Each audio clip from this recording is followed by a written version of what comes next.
nothing works. Never works. I can see that, by the way. I can see that. I saw that. What do you mean by that? What do you mean by that? What do you mean by that? What do you mean by that? Anyway, ohayou gozaimasu. It is 7 p.m. Ohayou gozaimasu. Good morning. What's up? What is up? Go hello. Do you guys wanna know something really funny? So like I was very much on time today. I was like, I am so on time. I am so fucking on time. I just think you know oh my god, why? Hello. I'm absolutely walking here. Thank you. Hello. Hi baby. Hi.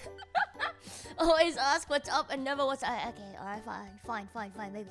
But you know, I was like very much on time. And then so I was putting together like a desk today. And then wait, let me bring my desk down a little bit because I think my tracking is a little bit. Alright, hi.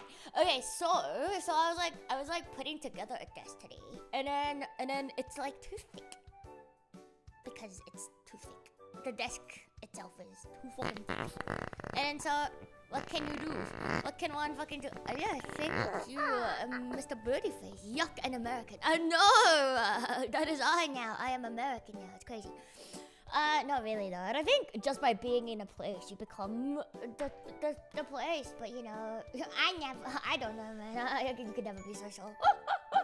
But anyway, so I know, imagine being American. Anyway, I need to move this down a bit more. Anyway, so I was like putting this thingy. This desk is too dummy thick, and so like the clamp from my mic, it's not like thingy.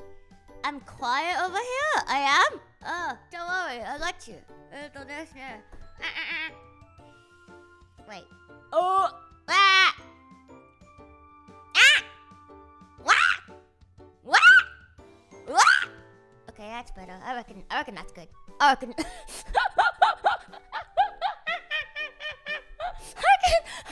a pretty good. Yeah. Anyway, ignore the sniffer. I'm still, my nose is still blocked. I keep sneezing. Don't worry about it. I'm like 6-7% done with my flu, I reckon. But anyway, it's all good. Yeah, I still have this. But, you know, I'm like pretty much good. Lower the BGM like a normal person. Nah, actually, you know what? That's a good idea. He like, you speak some sense sometimes. Anyway, anyway, so hi there, sorry, email by the way. I was gonna respond, but I ran out of time. Anyway, I was busy. I was very busy today. I was so big. I really am a sick cunt, aren't I? I'm a sick cunt no matter where I go. So I was like building many things today. I built like 4 different things today. I am so big. But anyway, she should marry me for real. Like I'm basically her trad wife now. I feel like I'm basically trad wifing, you know, like 24/7 for that woman. she's basically hired like a trad wife, Vtuber trad wife. That's me. That's I. Are you wearing an apron while making the desk? No, I was half knit. No, I'm just kidding. I was wearing proper clothes because I had to go downstairs to pick up the things in order to assemble them, you know, because I had to go downstairs, so I had to actually put on some clothes, unfortunately. But anyway, wait, that's so welcome. Midas, not me trying to get more wives. I'm always trying to get more wives. What? Really? Oh, thank you, Compo. Thank you for the prime sub. Thank you. Oh, fuck, it's Raiders. Oh, fuck, it is Raiders. But anyways. Oh, sorry. Is it too loud? I can turn it down a bit. Go, man. I'll turn it halfway down. How's that? Is that better?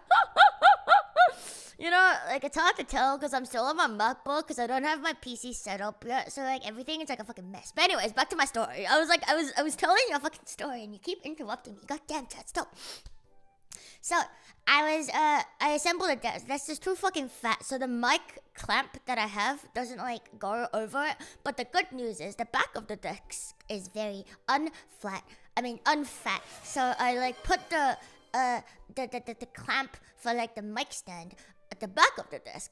But then because of that, it kind of like the mic like kind of like goes like all the way here, like across the desk. And then so, okay, I was about to start stream. I was so organized. I was like, oh, everything's ready. I'm all good. And then I fucking like did this to. Okay, you can't fucking hear it because this one's. I guess it's been WD-40. Oh. Anyway, so I like did a little to like the little mic and then I had like my cup of like smoothie that I made earlier. It was just right there, and then it went yoink, and then I went yoink, and I was like, ah shit. So like the whole thing of smoothies just went like sink on like the entire fucking thingy. Like it went all over my fucking cables. It went on my cable and it went like everywhere. And I was like, ah shit, fuck shit. And then so I was like, oh fuck. So this is around 7 a.m. I mean not 7 a.m. 7 p.m. Like around 20 minutes ago on the dot. And I was like, ah fuck shit. Alright, let's clean this shit up. So I cleaned it up in like 5 minutes. And I was like, oh damn, I'm so fast. And then I was gonna start again. And then I did the same fucking shit again. I was like, alright, let's adjust my mic. And then the fucking thing was still there. And I went, yank, and I was like, oh, fuck. So I basically, till right before I was about to start stream, I spilled my smoothie twice. All over everything. I'm gonna have to wash my cable because it's like the kind of woven kind. Yeah. Everything's more or less clean now, just no washed cable. But anyway. I didn't follow a single word of that. I'm sorry. Hey! So rude. What the fuck? So I have about like one sip left of the smoothie. I'm looking at it. So I might as well drink it. Sip.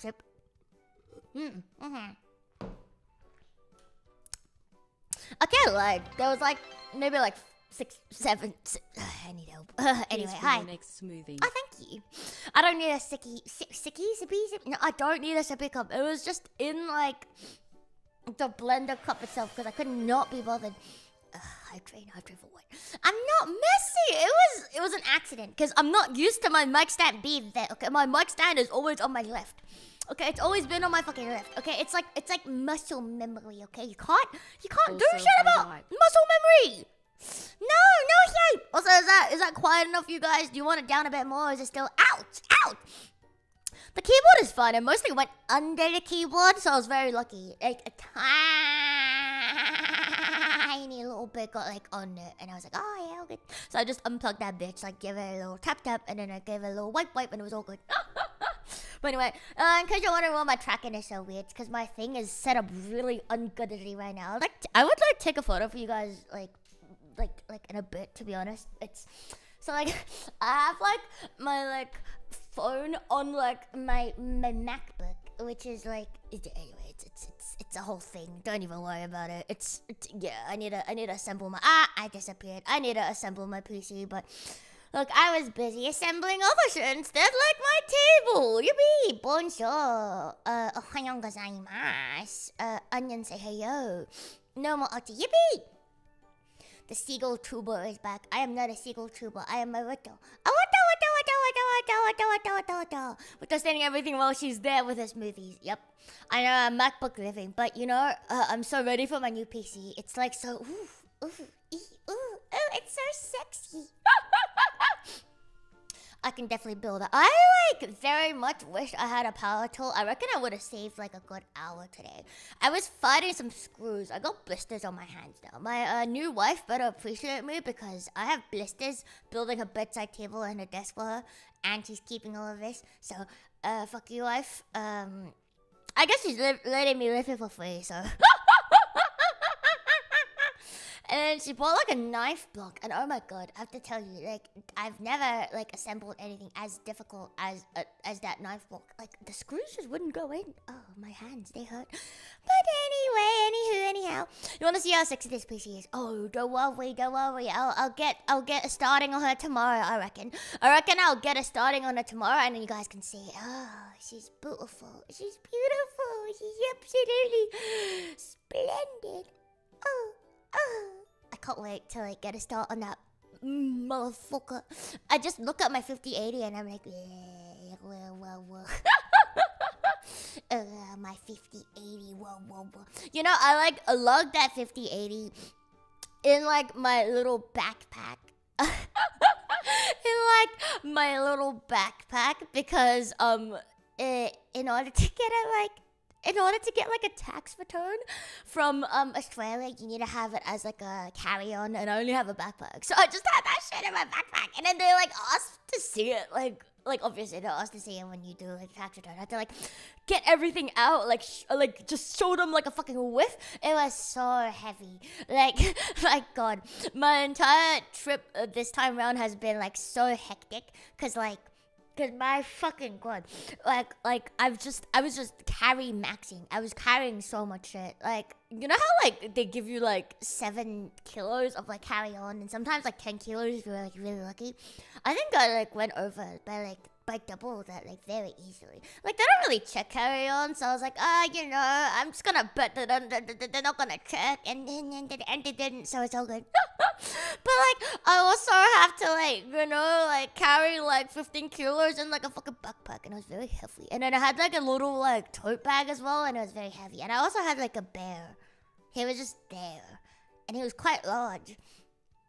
And so the bear, so like I would like to paint the following image. There is I with like one backpack, one tote, one teddy bear that is quite large, and like 2 jackets because I couldn't fit them in my suitcase anymore.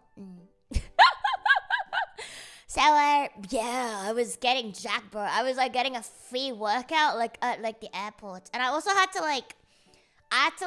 transfer like quite a few times because I left like majority of the shit in my like dad's place, but before I went to his place, I went to like a couple different other places, so I just had to like lug all of that around. And anyway, even on my way to like New York, I had like so much shite, and I also had like a really long layover.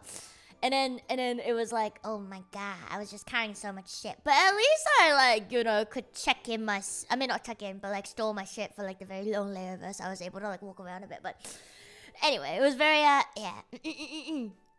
Poor little word, shut up! So you commented about the lady in front of you carrying thousands in cash while you were carrying thousands in GPU. Yeah, but I mean, carrying thousands in GPU is completely fine. Carrying thousands in cash is not okay. Also, you're allowed to carry up to like 10,000, I think. But you know, a GPU is like what, 1.8K? That's nowhere near 10,000. No. Your ears always hurt from flying. Man, I don't really get the ears thing, to be honest. I think if you just hold your nose and you blow out, it's like completely fine. You wanna see Fana? Oh God, stop. Hello, it's me. Hi, no. I'm still alive. Hi, I am. Thousands in cash is reasonable. You don't want to lose. Oh, so like by carrying it in like the most losable form, I'm not losing my. Smart. I didn't think of that. Sasuga, you're so smart. No, that is very stupid. Very stupid. Very stupid. Do you ever get the air out of your eyes when doing those things? No. What? So what? Was anyone impressed with your big 50? I did not show it to anyone. I was like, you know, the whole time I knew. I was thinking in my head, no one knows. Nobody knows I have a 5080 in my bag. Nobody knows I have a 5080 in my bag. And 32 gigs of DDR5 RAM with Corsair RGB. No one knows. Nobody knows. The entire fucking time. Nobody knew. Nobody knew a thing. You got the window seat? But on my way there, they cancelled my fucking seat. So, like, my flight out of Sydney, they, like, cancelled my seat that I carefully picked out ahead of time, because I always do. And my fucking God, and then give me an aisle seat. Not only did they give me an aisle seat, they gave me the middle aisle seat. So I had to like, good morning. So I was like in the middle of the aisle. I hate aisle seats. But anyways, you always picked a seat in front of the. Oh, I actually got like. Well, I didn't get. I don't know if they. I think they count it as like a little bit of like an upgrade. But like for like I think 2 of my flights, they like kind of lucky upgraded it to like the emergency area because there's like more room. It's actually so much more room. Like surprisingly, so much more room. And then they were like, oh, we could like upgrade you to this. And I was like, oh, really? Just for me? And they were like, yeah, you can. And I was like, oh, yeah, yippee. So I got like a lot of room. That was nice. Yeah, an entire system where you hand select your seat and they overbook anyway. They didn't overbook. It happened. I think what happened was like the seat I picked wasn't actually like a real seat or some shit. I don't really fucking know. Yeah, I don't really understand. I think it might have been like one where they reserved for like the steward choice or some shit. And so they were like, you can't have that one. So I'm like, oh, okay. But yeah, like it might like it's a real seat, but as in like the flight attendants sit in it. Like you know what I mean? So like they might have like not like mapped it out properly ahead of time, and I picked it, and later on they were like, actually one of our flight attendants gonna sit in there. So yeah. Anyway, I don't really know. Yeah, they removed my seat from the plane. What can I say? But you know, like it was so funny. It was like, well, I was like packing and everything, and it was about like 2 days. No, like about like 5 days before I was going to like fly out of Sydney, and so like you can imagine that I quite literally shat myself as I received a text saying, "Hey, Luto, the airplane, the plane in which that you are on. Yes, the plane in which you do a ride on. Why am I dead? The plane in which you do a fucking ride on is, why am I stuck? Anyway, the plane in which you do a ride on, this and that, is cancelled. Oh, actually, no, it's not cancelled. Your seat is cancelled. So I remember, like, the way they worded it was so fucking shit. I read all the way till the end and I realized, oh, it was my seat that was cancelled and not the actual flight itself. So I was like, oh, phew. But I was still very annoyed because that was my window seat. I am no longer stuck. Fuck you. Yeah, it was like literally like 5 days from like flying. I had like all my other flights and shit like lined up as well. So I was like, fuck. So it was quite lucky that it was just the seat itself that was cancelled, you know, not the whole flight itself. So I would say it's pretty good. It's pretty good. I don't really care. I'm not superstitious at all. No. But yeah, anyway, so I mean, I never pee on the plane, to be honest. I like never do. Sad. Yeah, why can't they move me to like first class or like at the very least business class? Like that would be nice, I think. But no, they didn't. They left me in economy in the aisle when I got the windows here. What was me? It's such a long flight out of Sydney too. Like to fly anywhere from Sydney is like 9+ hours basically. And I had like nothing to lean on. Woe was I. Anyway, it's all good. It's whatever. It's all good. They don't stop you when you go to the first class bathroom. Wait, first class has a different bathroom? Wait, what? See, I don't know, but you know what? If I ever get, to be honest, most planes I get on don't even have like a first class. They just have business. But you know what? If I ever do get on a plane with a first class section, I will try to sneak into the bathroom. I'll let you know. I feel like you have to like fly like Emirates or some like very fancy like airline to get that shit. Like most shit that I fly, like the budget, more of the budget ones probably don't even have a first class section. Anyway, not that it's important. So, I was very tragic. I may as well start the entire story from the very beginning. Oh my god, I have so many stories. I have so many stories. I was meant to tell you guys all last week, but my internet cut me, so we start again today. So we might as well go by chronological order. Okay, so chronological order of all the tea that has happened ever since I last saw all of you guys in Sydney. Not since the last time in America. So essentially, basically, remember, grab your popcorns, put on your fucking, I don't know, take off your pants if that's what you fucking do at home. I don't know, if you wear pants at home, you're a little bit weird, low-key. I'm used to wearing pants at home now, though, because I live with other people. Well, I lived with other people, I still live with other people, so I cannot no longer be very naked. But, like, I mean, she's a girl, so it's a bit more chill. But, you know, like, when there's, like, dudes in the house, you cannot, like, be very naked. But anyways, Yeah, take your pants off. Do whatever the fuck you want. Get ready for some story time. Oversized shirt over your legs. Alright, let's go. You're ready. He's ready. He's fucking ready. Alright, so, yes, grab your cat and eat your pants. Yes. Wait, what? I mean, if eating your pants is your life's passion, I'm not gonna stop you. Alright, so, essentially, the story starts a little after I last saw you guys in Sydney. I remember it was a fine Sunday day in which I said, "Hi chat, bye chat. This is my last time seeing you guys in Sydney chat." And you said, "Safe travels, Luto." And I said, "Okay chat." And I said, "Fuck you chat." And off I went, and then I died, yes. And then so shortly after that, my coochie lender, aka my mother, my birth giver, she came around to pick up the cats because I was not to trust the menace lord with my cats because I am no longer on speaking terms with that man. And you know, I don't want to leave my cats with someone that I'm no longer on friendly terms with. And so she came and picked him up. And all was fine and dandy, except I was very much busy, as you can imagine, because I had to take apart my entire PC, take out the most important things inside, such as my mobile, my CPU, my SSD, and not to forget my 3080 that was once upon a time very beautiful, but not anymore. And of course my RAM. My RAM, very important. Anyway, so as I was doing all of that, she, who again? Yeah, I don't remember him. But anyways, no. They're very, very important. Trust me, they're very, very important. Anyway, so as I was unscrewing all of that, he stole my t-shirt?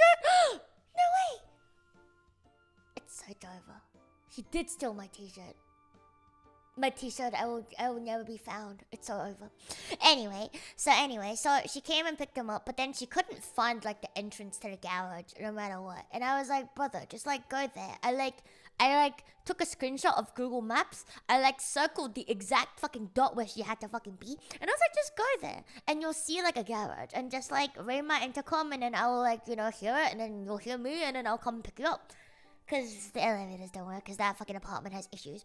But anyway, so, and then she just could not fucking find it. As I was battling my PC. There's no one, you might think it's a very difficult, parking, a garage to find. But it's actually not very difficult to find. It's really not that difficult to find. None of our other friends have had problems. My first time at this place, I also didn't really have problems either. It's really not that hard. But she just couldn't do it. So, I was busy taking apart my PC and she was with her boyfriend and they were both getting annoyed. She was calling me and she's not even bad with technology. She's just dumb. I think actually no, she's not dumb. She's just a narcissist that lives in a whole head. She lives in her own head. So she has her own thoughts about how things are meant to work. So if you tell her something that goes outside of what she believes, she doesn't hear it. That's just the kind of person she is. That's just how narcissists work. But a little bit of background. My mother, very classic, traditional, textbook narcissist. Anyway, so she basically no matter what I told her, she just couldn't. Yeah, she has a boyfriend. But to be honest, they're basically in Australia we have de facto, which is basically married. So they're basically married, but they never got married, if that makes sense. But anyways, I mean, they've been together for how many years now? Decades now at this fucking point? Yeah, very long time. Anyway, so they were both getting really annoyed, and they were he was screaming ish, and she was screaming ish, and I was there trying to disassemble my PC whilst not breaking anything because it's a very delicate process. You gotta be very delicate. But I had to do it before she got there because the case is heavy, and then I needed her to take it to either chuck it for me or sell it or store it for if I ever go back to Sydney or shit like that. And so I needed to take the parts inside out and leave her with just the case and the PSU and all the heavy stuff that's easy to replace here. But anyway, so use a hammer. Shut up. No. USA calls that common law marriage. Wait, you guys have that too? Wait, you guys have de facto as well? Wait, really? I thought that was an Australian, specialty. Anyway, so, oh, Oh, interesting. The more you know. The more you know. I did not know at all. But anyway, so I was like some 20 minutes later, she manages to find my place. Congratulations, Coochie Lender. Congratulations, mother. You made it. Yippee! And so I went downstairs to pick them up as they brought like cages and stuff for like the cats to be in. And also, fast backwards a day earlier to the Saturday night where I was with my mother, and I had mentioned to her, I was like, hello there, Coochie Lender mother. I actually was thinking that, you know, do you have like a bit of a big-ish, like a suitcase that I could perchance borrow? Because all my suitcases are like very small. I have like 2 small suitcases and I have like 1 big one.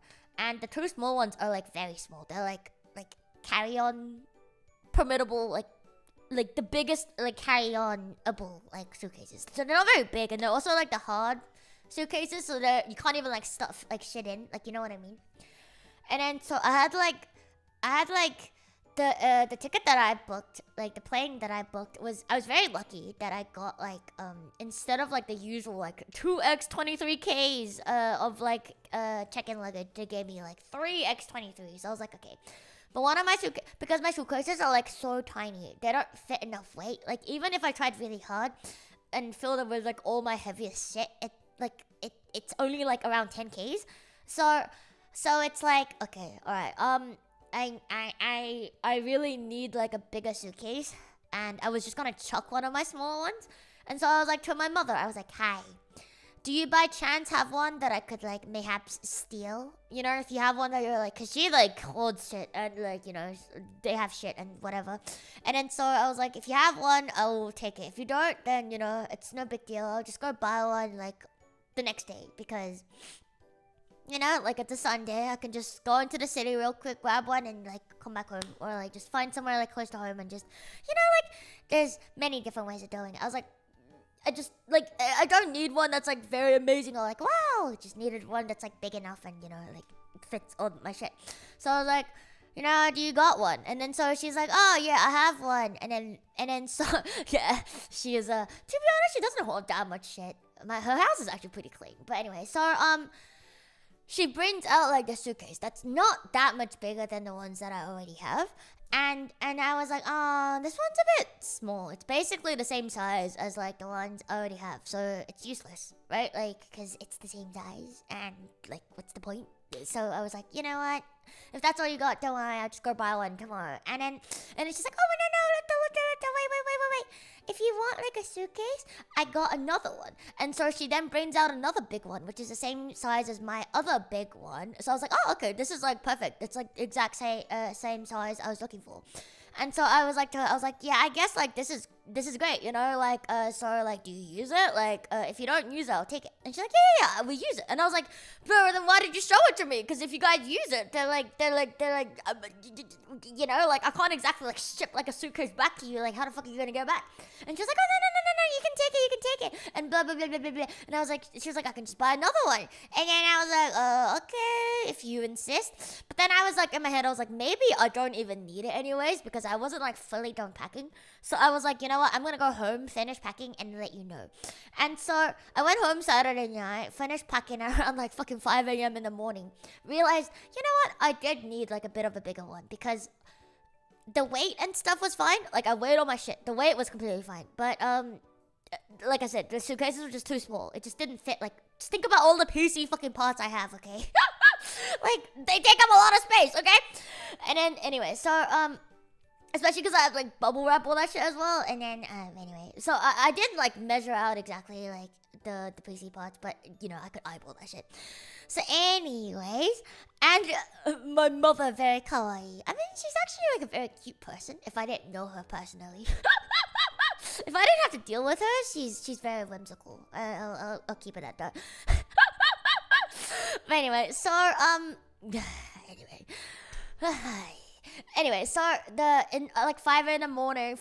in the morning, I messaged her like, I was like, yeah, you know what? I probably do need your suitcase. So if you can bring it along with like the crates for the cats, that'll be great. And then she responds at like 7 a.m. ish, 8 a.m. ish, and she was like, yep, got it. So she was gonna bring it. And then so I was like, okay, sick. So at this point, chat, what do you think would happen? I thought that only one, hey, I'm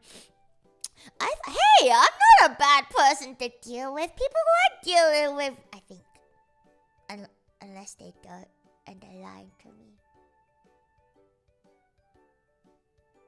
Anyway, you know what? Some things we should not talk about. Yeah, some things we should not dwell so much on.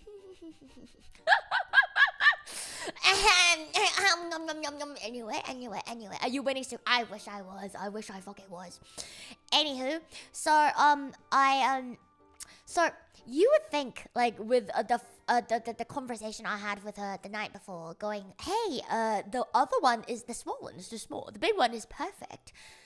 You would think she understood what I meant, right? So, to my dismay, when I went fast forward back to current time, well, not current time, back to Sunday when I picked her up from the garage, lo and behold, she was holding with, the dragon behind her, the small suitcase. So then I was like,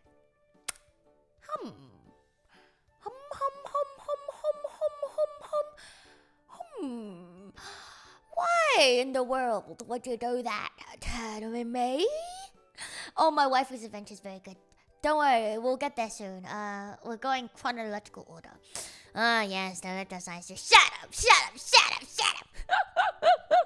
Anyway, so to be honest, like, all my stuff would have fit if it wasn't for the PC parts. I just didn't want to squish the PC parts, you know what I mean? Because it would have been completely useless. Like, imagine squishing like a fucking Mobo. Like, and the fucking pins like bent. And you're like, oh, shit. But anyway, so, don't miss the laugh. The laugh is all right here. Anyway, so, yeah, right? So I had to like I had to give it a lot of space, basically. Anyway, so, she went and she bought the small one. So I was very pissed at that point because at that point it was 5 p.m. on a Sunday. No stores are open anymore. So I can't even go buy one if I fucking wanted to. And she brings with her something I can't even fucking use. And so I looked at her and I stared at her and I was like, what? Yeah, stores close really early on Sundays. Even if they don't close by, like, they're mostly closed by 5 p.m. But even if they don't, they close by 6. By the time, like, I get that, they would have been closed already. Like, you know what I mean? Because it's already, like, past 5 at that point. Like, you know what I mean? Yeah, no, that's just how Sydney is, okay? You're not, like, sometimes they close at 4, alright? Sometimes they close at 4 p.m. Anyhow, so, I couldn't use both. Like, what?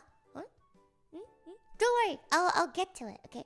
So she brings with her the smaller one that, okay, so the situation here is as follows. I'm just gonna give you, like, okay, I have 2 small suitcases. Let's say they hold 10 kilos each, yeah? Like, I forgot the exact, like, inches and everything. But, like, let's say the 2 small cases hold around 10 kilos each, no matter how much I try to stuff in them. The big suitcase is perfect. It like, holds, like, more than enough, right? And then, so what I had was 2 small suitcases and 1 big one. And one of the suitcases, the small ones, I did actually manage to stuff like around 19 Ks in it. So I was like, okay, this is like pretty good. So I basically just needed like 1 other big one, you know, to stuff the other shit in. Because literally my other small one was only 10 kilos. And that's like less than half of what is like permitted. And it's, you know, it's like a waste. So anyway, so that's why I asked her if she had a bigger suitcase so I can, you know, combine my other shit so I can make a 23Ks and bring all my shit as well as not have to buy an extra luggage. But anyway, you know what I mean. So essentially, she brought the small one and then I was like, what the fuck are you on? What are you on? I was like, I asked specifically for the big one. What am I gonna do with the small one? And she just looked at me. She was like, did you not want this one? And I was like, what part of this suitcase is too small? Did you not understand? And then we had like a lot of back and forth and back and forth and back and forth. It was like half an hour of me just like low-key screaming at her and her low-key screaming back at me. And I was so done with this shit because I would like to remind you that my flight was like basically like the next morning. And then it was like look, I wouldn't tell you exactly when I'm flying. I like to keep it a surprise between 1 to 2 days after I tell you guys. But in this case, my flight was literally like 7 a.m. like the next day. And so there was literally no fucking time.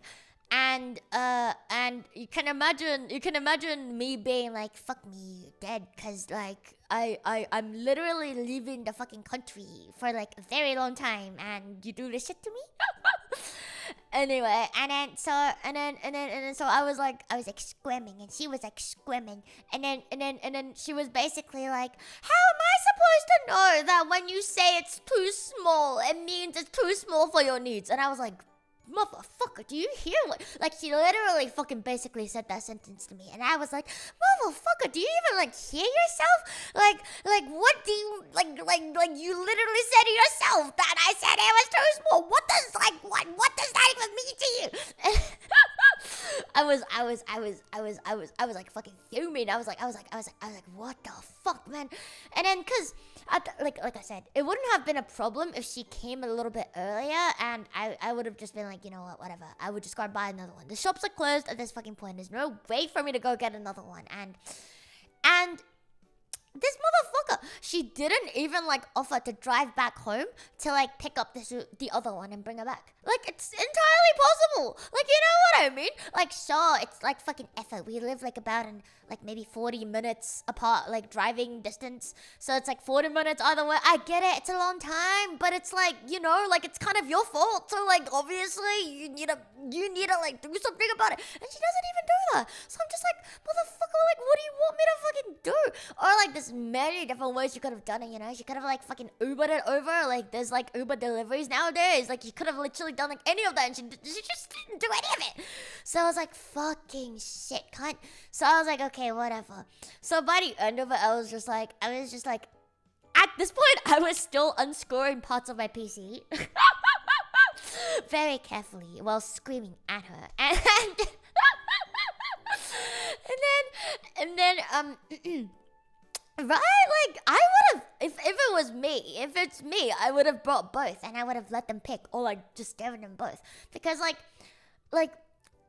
I think like if you were to like offer help, you either like help or you don't offer at all. If you say you're gonna do something and it's like very important that you like, you know, like pull through on that thing that you promised on, like, it's better that you just don't offer the help to begin with. Like, if you do offer the help and someone's like relying on you to like, you know, get shit done, and it's like very important, then like, you know, you need to get that shit done. Like, it doesn't matter that you're doing someone like a favor anymore. Like, it's your job at this point to like, you know, like see it through. Like, that's how I operate anyway. That's why I'm like very, very, very mad, because like why offer help if, yeah, exactly, like why volunteer to help if you have no intention of following through?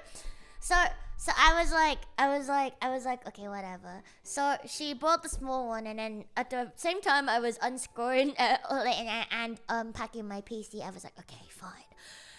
I will just buy an extra luggage space and, you know, use the suitcase that she bought, even though it's small. And fuck me dead, man. It was so fucking expensive, and she didn't even fucking offer to pay for that shit. And I was like, bitch.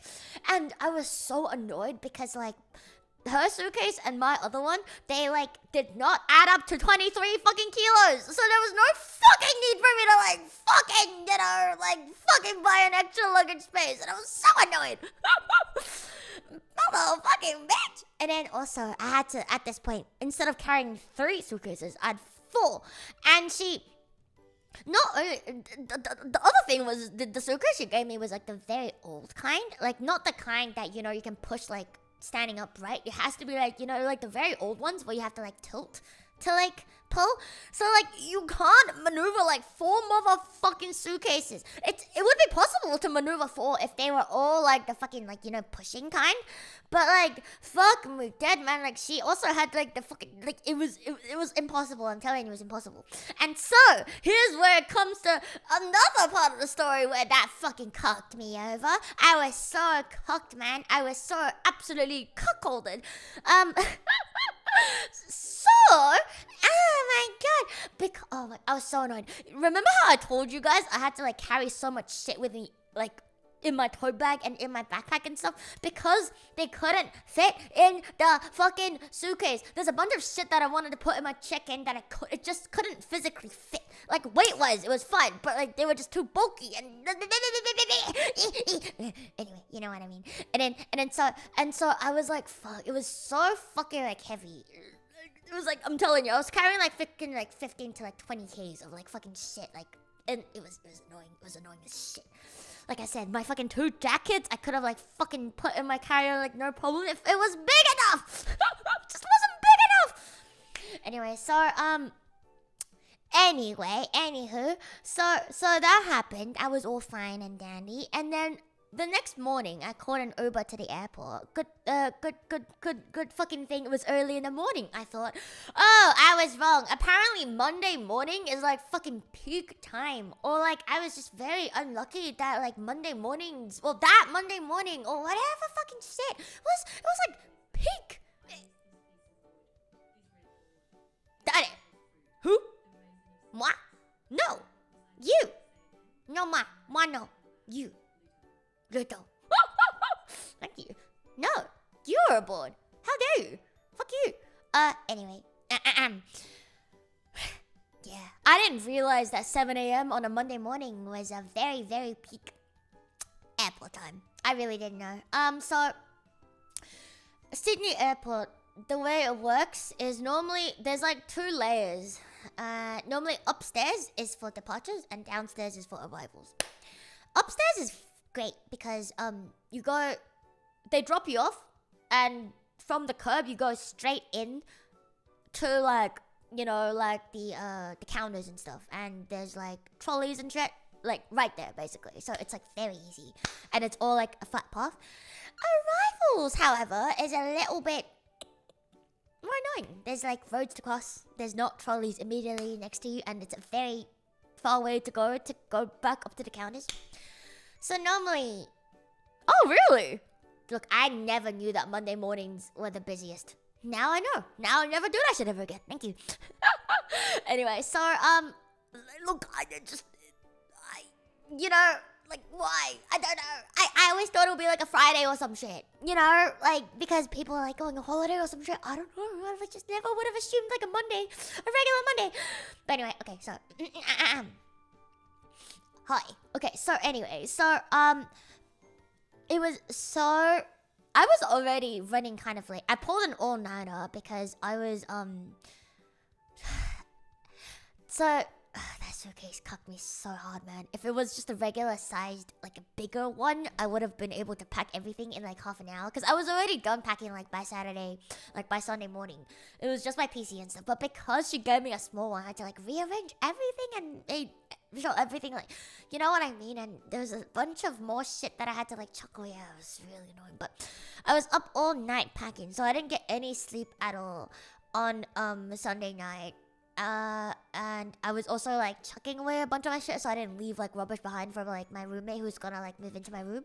And also whatchamacallit, I was also like giving her like one last like clean and stuff to make sure it's not like too thingy before she like gets in there, even though like a cleaner was coming later.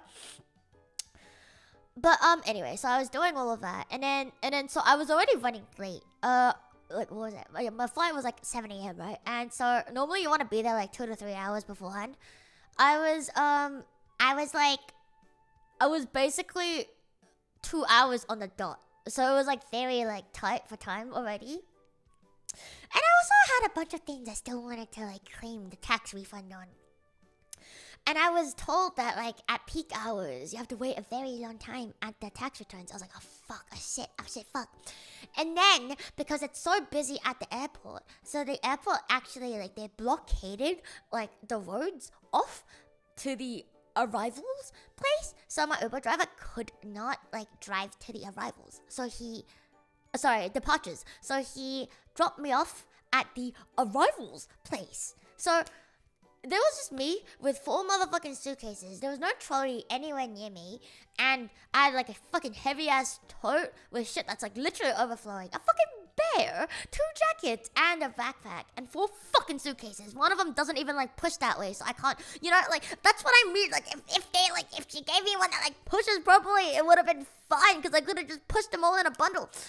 But I had to like basically like slowly like drag like 2 at a fucking time, like very slowly down into a place where I could find the fucking trolley and then fucking like make my way in. It was like a fucking, oh my god, it was a fucking nightmare.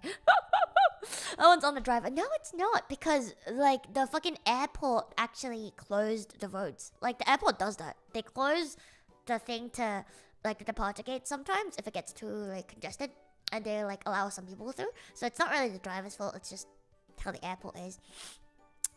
But my god, I was in the whole time I was like I was cursing my coochie land. I was like fuck you, fuck you, fuck you, fuck you, fuck you, fuck you, fuck you, fuck you, fuck you, fuck you, fuck you, fuck you, fuck you, fuck you, fuck you, fuck you, fuck you, fuck you. Anyway, I was like fuck you, fuck you, fuck you, fuck you, fuck you, fuck you, fuck you, fuck you, fuck you, fuck you.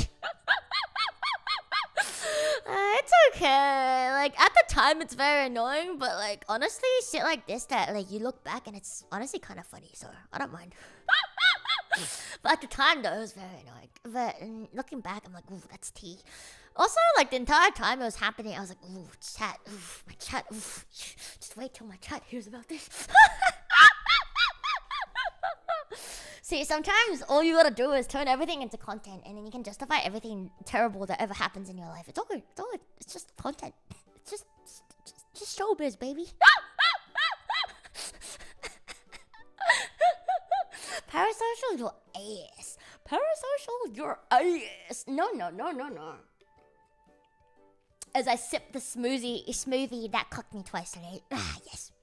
Yes, I was thinking of chat in my worst moments, because it's always my worst moments that make for the best tea. Genuinely though, it always is. Chat that we cooked. Genuinely, sometimes I say that to myself, and I think I think you're very cooked if you start saying, "Hey chat, are we cooked?" To yourself, silently under your breath, out loud. Yeah, in public. You're probably kind of cooked. Anyways, you at least get waffles. Not at the airport, no. I didn't have any time. Actually, no. I managed to get the pod in KFC. So I was actually really, really, really, really lucky. You know, because I was actually really lucky. I was thinking back and I was like, oh my god, it's actually so lucky that I made it here in like one piece with all my shit. Because, like, if like I did anything like wrong, it would have been like a fucking disaster. I was so lucky that I managed to get like a flight. I managed to like get a flight that had a. Oh my god, what? Oh, my wife is calling me. Nande.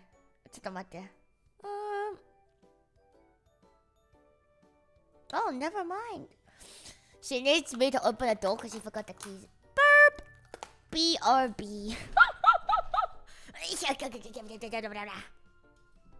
Burp.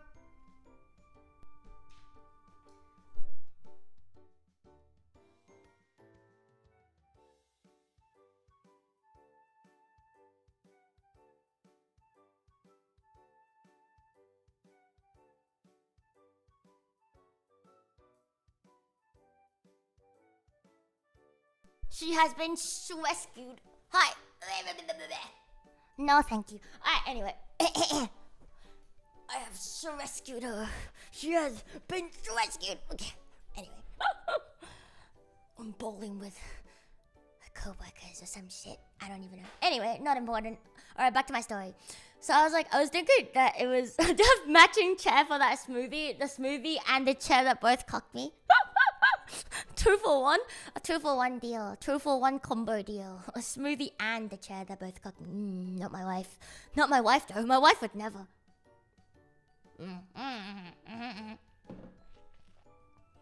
I'll drink to that. Anyway, what was I? Oh yeah. So I was saying that I was actually very lucky that I managed to get like the one flight they gave me like a free extra like piece of luggage, because with like most flights you can't actually purchase like more than one piece of extra luggage. I was going to purchase like an extra piece of luggage, so if I did that already, I wouldn't have been able to, you know, buy the extra one, and I would have been actually cooked. So I was like, okay, that's very lucky already. And the other thing that was very lucky was, despite like how annoying and how much of a hassle everything was, like I actually managed to get everything done.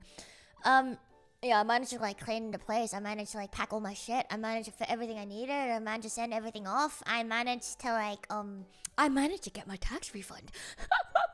And then I also managed to get one last KFC at the airport. I was like, I can't just leave Australia without like going to Macca's. But the Macca's line was way too fucking long. So I was like, okay, you know what? KFC will have to do. So I got my morning KFC. I didn't really end up eating it, but it's the thought that counts. So I actually like managed to get everything. It was very, very lucky in like hindsight, I think. So like, you know, more of a story is sometimes things might seem Jova, but it's actually not very Jova. It might actually be very lucky. So who knows? Everything. It was interesting. They put like a piece of hash brown in like the zinger burger. I was like, I wasn't very hungry, to be honest. I had like a chomp and I was like, oh yeah, it's pretty good. But anyway, so yeah, blessed is the Luto who has access to the airport KFC. Yeah, I'm telling you, I was like so lucky. I was like right on the dot for everything. Like, if I was even like 5 minutes later, I would not be able to do like anything that I wanted to do. I don't think I would have been able to get my tax refund. I wouldn't be able to get my KFC. I might have even missed my flight. So, you know, it's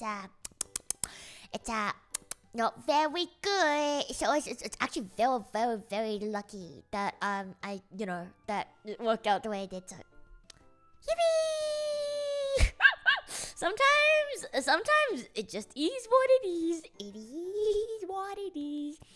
So, I'm a proud Kuma to tell you that I still have not yet missed a singular flight. Very true. Today I won that league because the mid lane quitted a winning game at 40 minutes. See? It's not over till it's over, chat. My wife understands. It's a thought that it's finger licking good that counts. Yeah, because I was like... because Australia is like the only place that does like the zinger burgers, I think. So I was like, oh, I'm gonna miss this.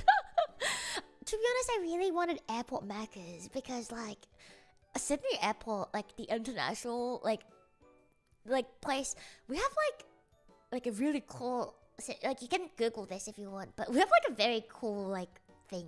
You can see your Macca's like travel. It doesn't travel. It's very cool. It's very, very cool. So I wanted to like do that because it's a classic, you know, you just gotta do it. It travels. So they drop it from like the very the Sydney one. Like they drop it from like very like the ceiling basically, and it travels all the way down to like the very bottom. It's kind of like, what do you call it? Like kind of looks a bit like pinball. It's very cool. And then you get to see your Macca's just go wee down the slides. It's very cool. If you ever end up in Sydney Airport, don't worry. Just Google Sydney Airport Macca's. You'll find it. Literally, just Google it. It's very cool. Just imagine your Macca's like traveling down a tube. Whee! Yeah. So like, it's like a little bit of like a tradition, I feel like, with everyone when they go to like a Sydney airport to like get Macca's at the airport, because it's cool. It's cool. Yeah, you can physically see it like basically sliding down, and it's like a little like mazy looking like slidey situation. It's very fun. It's very fun. Anyway, it's I don't know. It's cool. Okay, it's cool, and it's like a bit of a tradition at this point. So I really hope that I could get Macca's, but I couldn't. So. Yeah, so it's like a sushi conveyor belt, but they eat it. Yes, exactly. Correct. If you ever end up in Australia, is that a threat? No. Yes.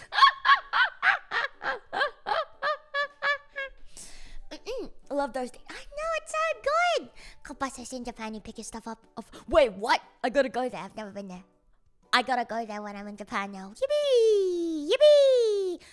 Chip fab. I don't know what a chip fab is, but yes. Yes! It's like the doors on Monster Inc. That's exactly it. Thank you. Right? It's very cool. It's probably the coolest thing about Sydney Airport, to be honest. But I have to say though, Sydney Airport is like one of like the better airports that I've been to. It's so fast. Like, it's so efficient. Like, everything is just so efficient. Because they like recently upgraded like all the systems and stuff. And so there's like never any lines. So like, remember how I told you there were so many people on like that Monday morning? I did not need to like line up for like anything basically. Minus like the window for your you know, checking in your luggage. But that's depending on your you know, that depends on your, like, the company that you travel with more than the airport, like, itself. But, like, literally, like, the customs and, like, the passport, like, screening bit, like, all of that is done in, like, 5 minutes. You just walk in, done, and it's all done. And then you know, like, some airports, like, require you to, like, take your laptop and your, like, your iPod and all of that shit out of your bag. Yeah? Sydney? Nah, none of that shit. Just go. And you're good. It's all good. And you're like, yippee! It's so fast. And thank you, Sydney Airport. I reckon if it was like any other airport, I might have missed my flight. So it's very efficient. So, yeah, it's very cool. And then, so at this point, like, okay, I'm on the flight. And then I was okay. And then I was on the flight at this point, and I was like, okay, I have not slept at all. Basically for the past 2 days. But I also cannot afford to sleep because, first of all, I can't fall asleep on planes, and second of all, because it'll be nighttime by the time I get to where I need to get to. So it'll be fucking over if I sleep now. And so I was like, I guess I'll stay awake. And then so I was next to, fortunately, a girl, but unfortunately for me, she was very strange. A very, very strange individual indeed. She kept getting up to go to the bathroom. I think, like, if you take, like, the inside seat, you shall not go to the bathroom more than 3 times over a span of 9 hours. I think that is an unspoken rule. I basically never leave my seat, like, more than once if I'm ever on the window seat. Sometimes I never leave the seat at all. You know, out of consideration for the person outside of you. But anyway, she literally just kept leaving, and sometimes she would like walk around on the plane to stretch her legs and get some exercise in. Good for you, I say, if I weren't sitting on the outside of you, I suppose. And then so I don't know. And then she was also like eeping the rest of the time basically. And so she was eeping, but then she kept like snoring like very, very, very loudly. And so she kept snoring, and she kept like basically like fucking like thingying on me, and I was like, oh, okay, and she looked kind of stinky, and I was like, oh, hi, oh, it wasn't for me, I see, fuck you, little buggy.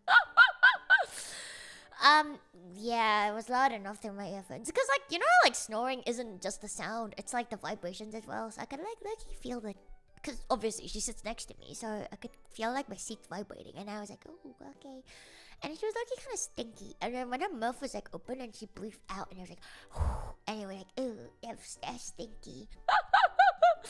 And then halfway through like the flight, I actually dozed off for like maybe half an hour. And during like the half an hour that I did do a doze off on, fucking I was woken up. I was like, who dares awake me from my slumber? And to my dismay, it was someone to the right of me. Remember, I took like the middle aisle seat. So like, you know how like planes normally have 3 sections, left, middle, right? I was in the very middle section, on the very right in the aisle.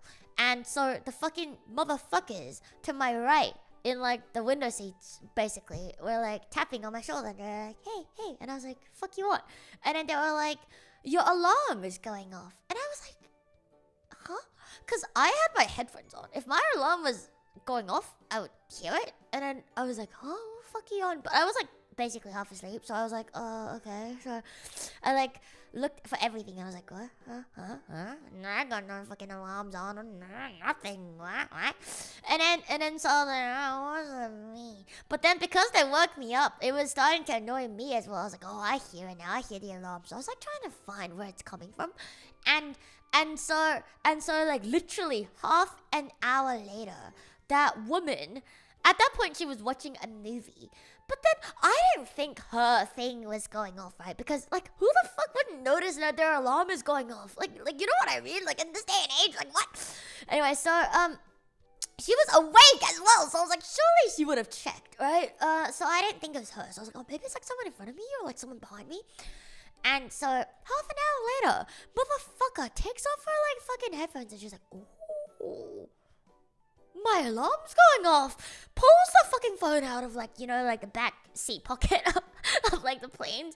And I just fucking see that shit. And then she just goes, stop. And I was just there like,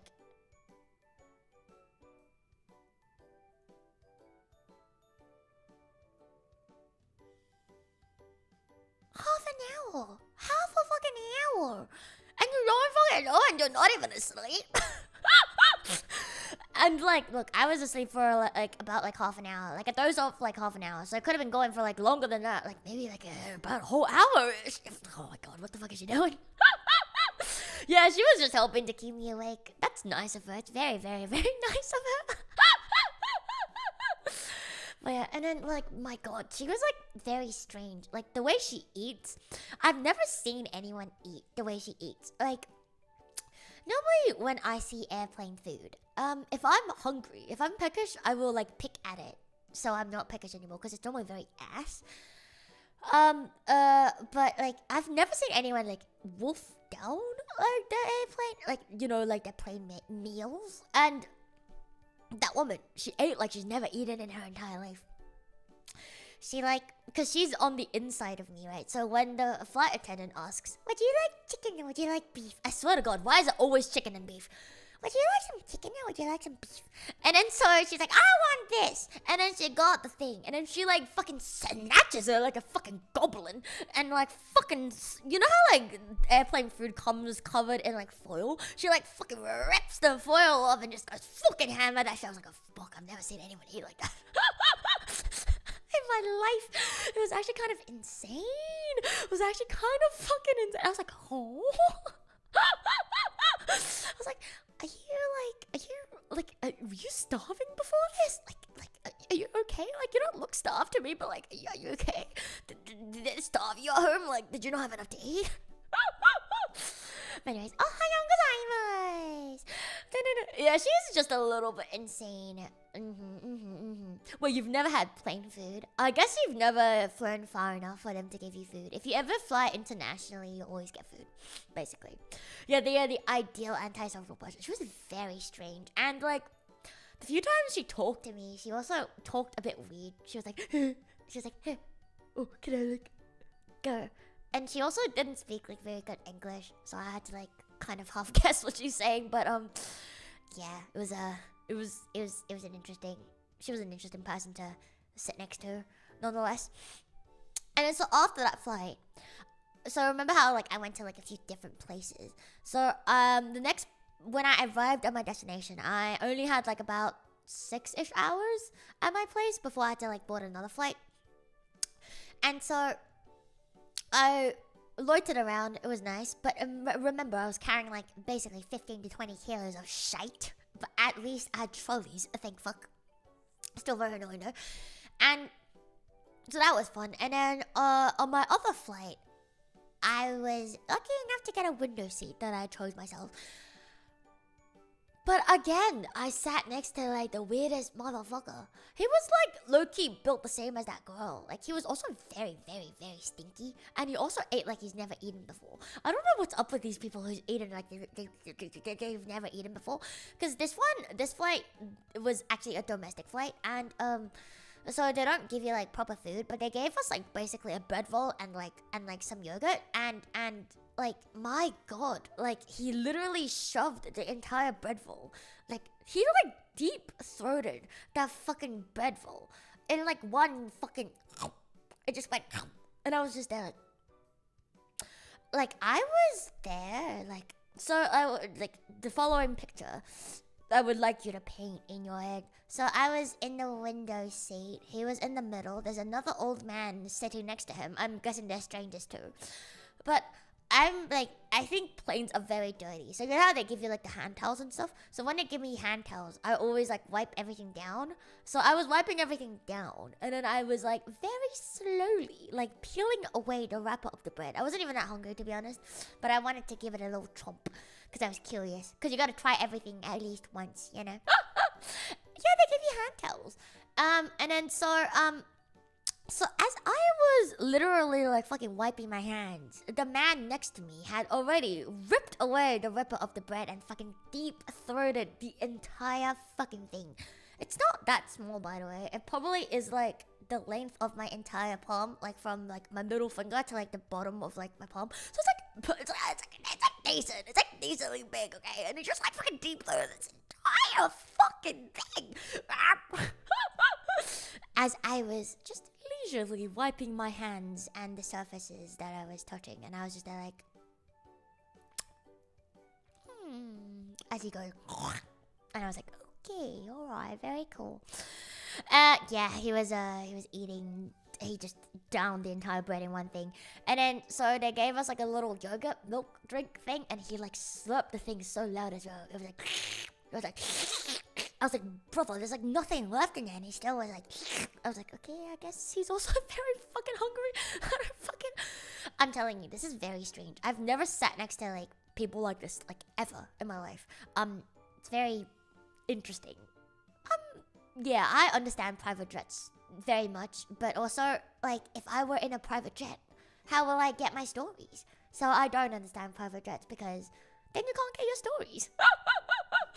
But anyways, yeah, and then the rest of the time, it was a bit of a shorter flight because it was a domestic flight this time, and so he was just eating, and my god, it's the same as that girl. Every breath he takes outwards, stink.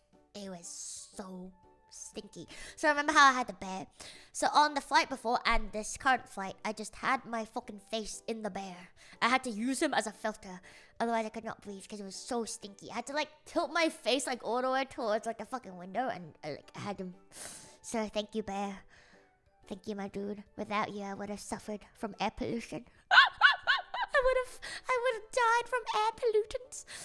It was honestly very bad. Gotta have someone listen to your stories when you don't mind. So fly private. Yeah, you know what? Maybe. But aren't I glad I have you guys to listen to me, eh?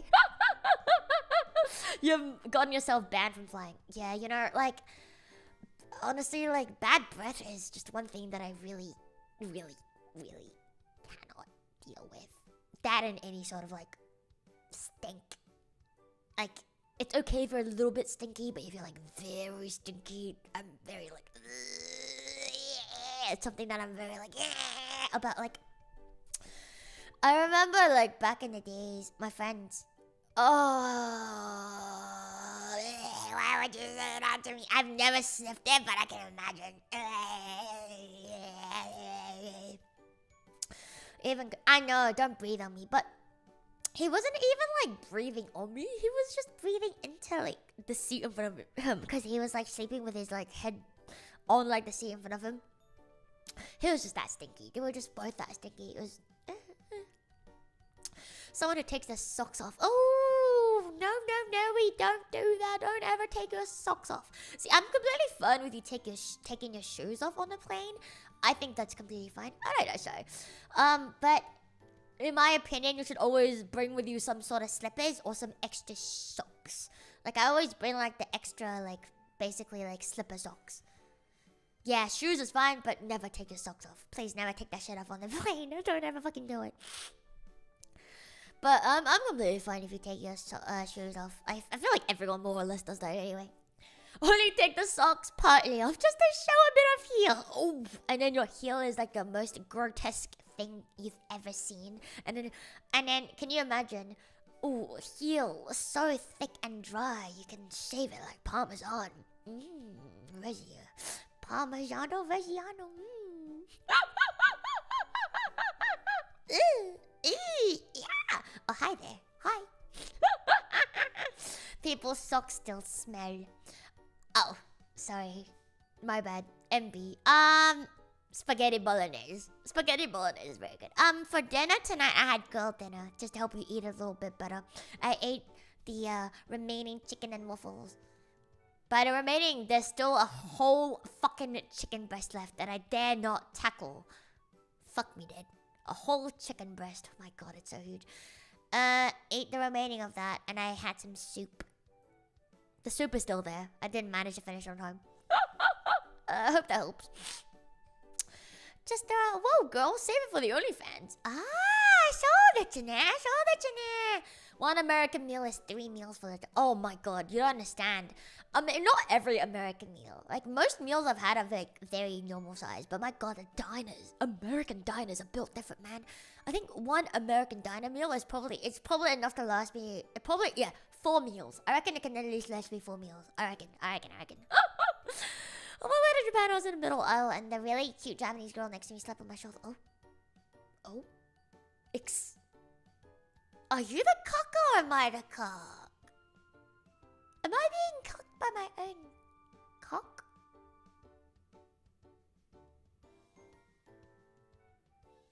Why do you get like a cute Japanese girl sleeping on your shoulder? And I get stinky motherfuckers who snore and breathe bad.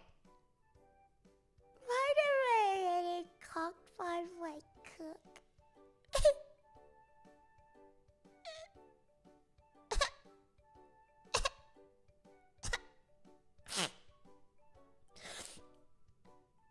My nose is actually blocked.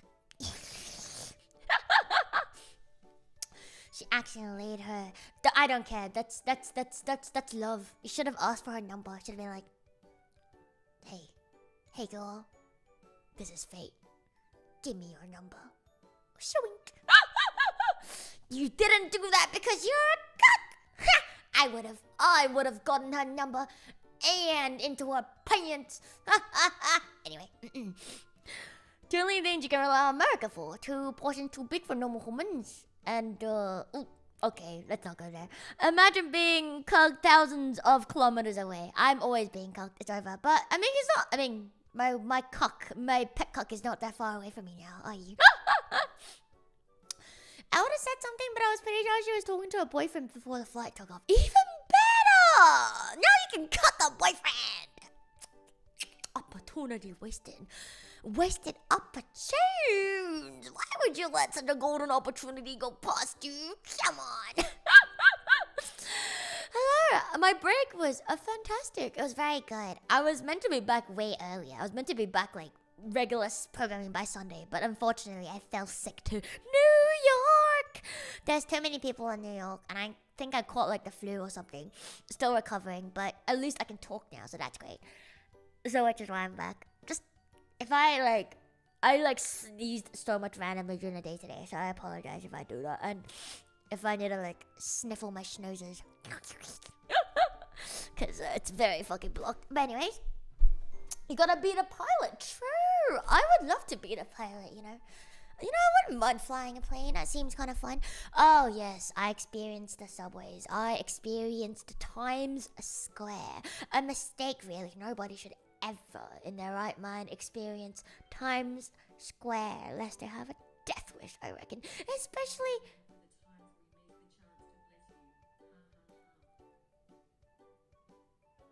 It's over. I have a premonition that my illness is about to worsen.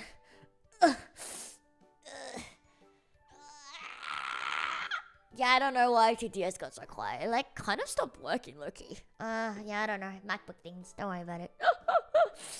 More blessings. Get away from me. Get away from me. Yeah, I don't know. Don't ask. MacBook's weird. I'll hopefully have the PC set up tomorrow. I'll have like all of tomorrow basically to like set it up, and hopefully I'll have no more pieces of furniture to build because I built so much. I built so much furniture. Oh my god, I have so many blisters on my hands. My hands look like this, so hers can look like this. No, but like for real though. Like no, but like actually for real though. My hands look like this. So I was gonna look like that. Excuse me, bro. What can I say? I'm just her trad wife. Yes. I've begun my trad wife arc. It's actually so over. You know what? Being a trad wife isn't so bad. I'm just kidding. I actually have like so much shit that I like needed to as well, but I've like kind of like I had to like brush aside because otherwise everything is a mess, and I needed to like at least make sure this place is no longer a mess for like the both of us. Otherwise we live in chaos. And like for the past week I couldn't even like unpack any of my suitcase. So every time I wanted to like grab any piece of clothing I had to get it out of my suitcase because I just didn't buy any like clothes hangers and so like we couldn't hang anything up and there's nowhere to store them, and so I just had to like dig them like a rat out of like my pile of clothing, like every time I like wanted to get something I go yeah, damn girls love like this. Yeah, don't worry, I improved her standard of living quite very much, I would say. I have managed to score some clothes hangers, and now we live like civilized people. Yes. Oh, speaking of rats, yesterday I saw my second ever rat of New York City. It was very, very tiny though. It was probably like less than the palm of my hand. It was very, very tiny. But I'm happy to report that I've seen my second rat of a New York City, and I was very happy. You're just finding a skeleton. Yeah, one day I'll find more rats. So far, I found way more piss, vomit, and piss, and vomit, and piss than I have rats, and I'm very utterly disappointed. I don't like vomit. I don't like piss. I do like rats. There's only piss and vomit. No rats. Woe is me. I love rats. Yeah, it fucking stinks. New York, stinky. Stinky as all hell. Maybe it's rat and vomit. Bro, that pile of vomit was so huge. So huge. Like, it will take probably like 20 rats to vomit all of that out. Maybe more, maybe 30 rats. See, 3 more rats? I got a stamp! 10 stamps and wait, free subway tickets for life for real? Yippee! Yippee! I just need to see what, 30 more rats? 28 more rats to go, and I get to ride the subway for free! Yippee! For life! Yeah, I heard it smells better in winter, but it was very, very disgustingly hot. Very, very, very, very disgustingly hot all of last week, so yeah. Weird to go to New York if you hate all those things. To be honest, I don't hate people. Yeah, maybe it was a very huge rat. Maybe it's like a human-sized rat. That makes sense. A human-sized rat probably vomited. Oh, in that case, I'm happy. But I mean, I didn't choose to go to New York City. I'm just here to accompany her. Do it for her, they say. Yes, I regret it. I mean, it's okay. I think it's like pretty good. You gotta experience everything at least once in your life. And, you know, I've never been to America before. This point of my life, so it's pretty fun. All of these things, the constant fear of being shanked and all of that, I'm sure these are just feelings. I won't actually, maybe, probably, there's a chance I might not get stabbed. Yes. But you know what? It's all good. It's all good. It's all good. Kind of rare for a cute girl to get shanked. I'm not cute. I'm very scary. So they might just shank me because they might be intimidated by me. There's worse big cities. I know there's way worse than New York. And New York is not the worst. I know. But look, I grew up on like very peaceful places. I grew up in cities like Sydney, Tokyo, and, you know, like they're very, very, very, very safe. Like, very, very, very safe. A bit too safe. So now that like I'm here, I'm just like, oh my god, I'm fearing for my life every time. I'm not in London. I'm in London, New York, same thing. Oh, New York pretty bad, I see. It's not England when shanking is a greeting, so it should be fine. Oh, okay, so shanking is not a greeting here. Maybe I'll get slapped instead. Maybe I'll get bitch slapped. Maybe I'll just get shot instead. New Yorker is probably progger once you get accustomed with the city air. I mean, New York is pretty fun. Like, I don't hate it. It's just that, like, I refuse to go anywhere by myself because I fear for my life. I know there's no reasonable fear. I understand it's probably not a reasonable fear, but it's also like I just fear for my life. I can't shake the feeling. I just fear for my life. Everyone is out to get me at all times. Everyone is out to get me at all times. See, I judge people by how much bigger they are than me. So if I think I can 1v1 someone, I'm not very scared of them. But if they are very many bigger than I, then I look at them like this. I'm at a point where I am low-key contemplating getting like a hand mirror just so I can like, let me look at my face, but low-key like use it to like look at what's behind me. Like, are they about to shank me? I'm like low-key about to do that. I was like, cause like, you know, like turning around is like too sus. So I was like, ooh, I'm just checking myself out. Oh yeah. So yeah, I don't think that's a bad idea. I think I should do that. I'm gonna do it for now. I'm gonna do it right now. Yeah, most Americans are built very big, but I do have to say one thing though is hi Americans. Hi Americans. Hello Americans. Haha, you short. You fucking short. You short as fuck. You're so much shorter than the average Australian. Short, small. I swear, the average American so much shorter than the average Australian. Oh, hi. How dare you? Fuck you. Oh, hello there, Rigman. How dare you? Fuck you. Stop. How dare you? How dare you? Fuck you, fish. Fish? More fish? You're kind of short. Oh, yeah. American short. How tall is the average Aussie? I don't know, but like, it's just a feeling I get walking around the streets. Like, over here, I see a lot of people like around my height, or like some even like shorter than I. But then in Australia, it's very rare to see people that's like shorter than I. Like by a lot. Like, you know. But like here, like it's not that rare to like have people like shorter than I. So it's just a you know, just a vibe that I'm getting. But then I also was curious and I looked it up, and I think the average height is shorter for Americans than Aussies. Not by very much though, I think. Oh no, yeah, sorry. But I did look it up. Yes, there are very many people shorter than I actually. If you wouldn't believe it or not. Women is about the same. Men are on average 2 to 3 inches taller. There you go. Your average 12 average squirrels tall? Wait, how tall is a squirrel? That's very tall. That's 12 squirrels. You have to stack 12 fucking squirrels up to get 1/12. Wow, that is very big indeed. Wow, you're a big man. You're 12 squirrel. You're 12 squirrels big. That is huge. You're 168. Okay, 168 is not bad. Midwest Americans are much taller. A lot more people from Nordic countries. Oh, yeah. Nordic country motherfuckers are tall, man. Europeans are really fucking tall. 12 squirrels? No.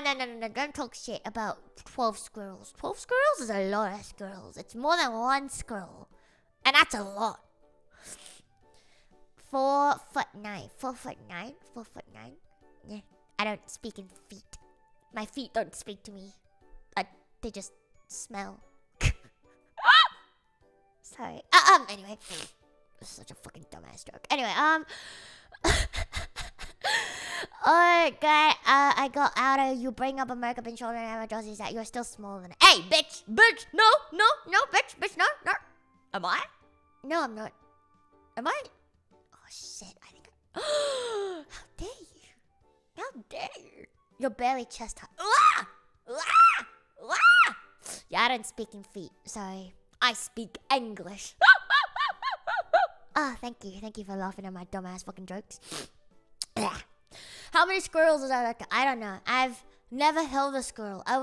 It's also my long time life dream to hold a squirrel in my hands. I love squirrels. We don't get them in Australia. I love squirrels. So every time I see a squirrel anywhere, I'm like, oh my god, it's a fucking squirrel. So you know like the joke about like, wait, you can eat them? Okay. Anyway, so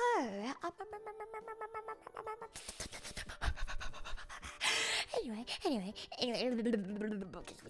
Oh, I don't wanna eat a squirrel. It's so fluffy. How can you eat it? It's so fluffy. But you know what else is really fluffy? Actually, a cow. But we still eat cows. But they're really fluffy. Do you know how fluffy cows are? Cows are actually really, really, really fluffy. Like, have you seen like a blown dried? Have you ever seen a blow dried cow? They're so fluffy. But I guess we still eat them anyway, huh? But they taste so good. Anyway. You should remove the fur. Oh my god. Squirrels are just really fancy tail rats. Okay, that makes sense why I like them so much. I love rats. So like really fancy tail rats, bro, even better. Okay, I get it. Cows are super stinky. Did you know that cows also are a major contribution to global warming? Yeah, cow farts contribute to a great percentage of all methane of the greenhouse gases, which ozone layer and greenhouse effect and hot, warm, ice melt, bad, shit, fart. Yeah. Anyway.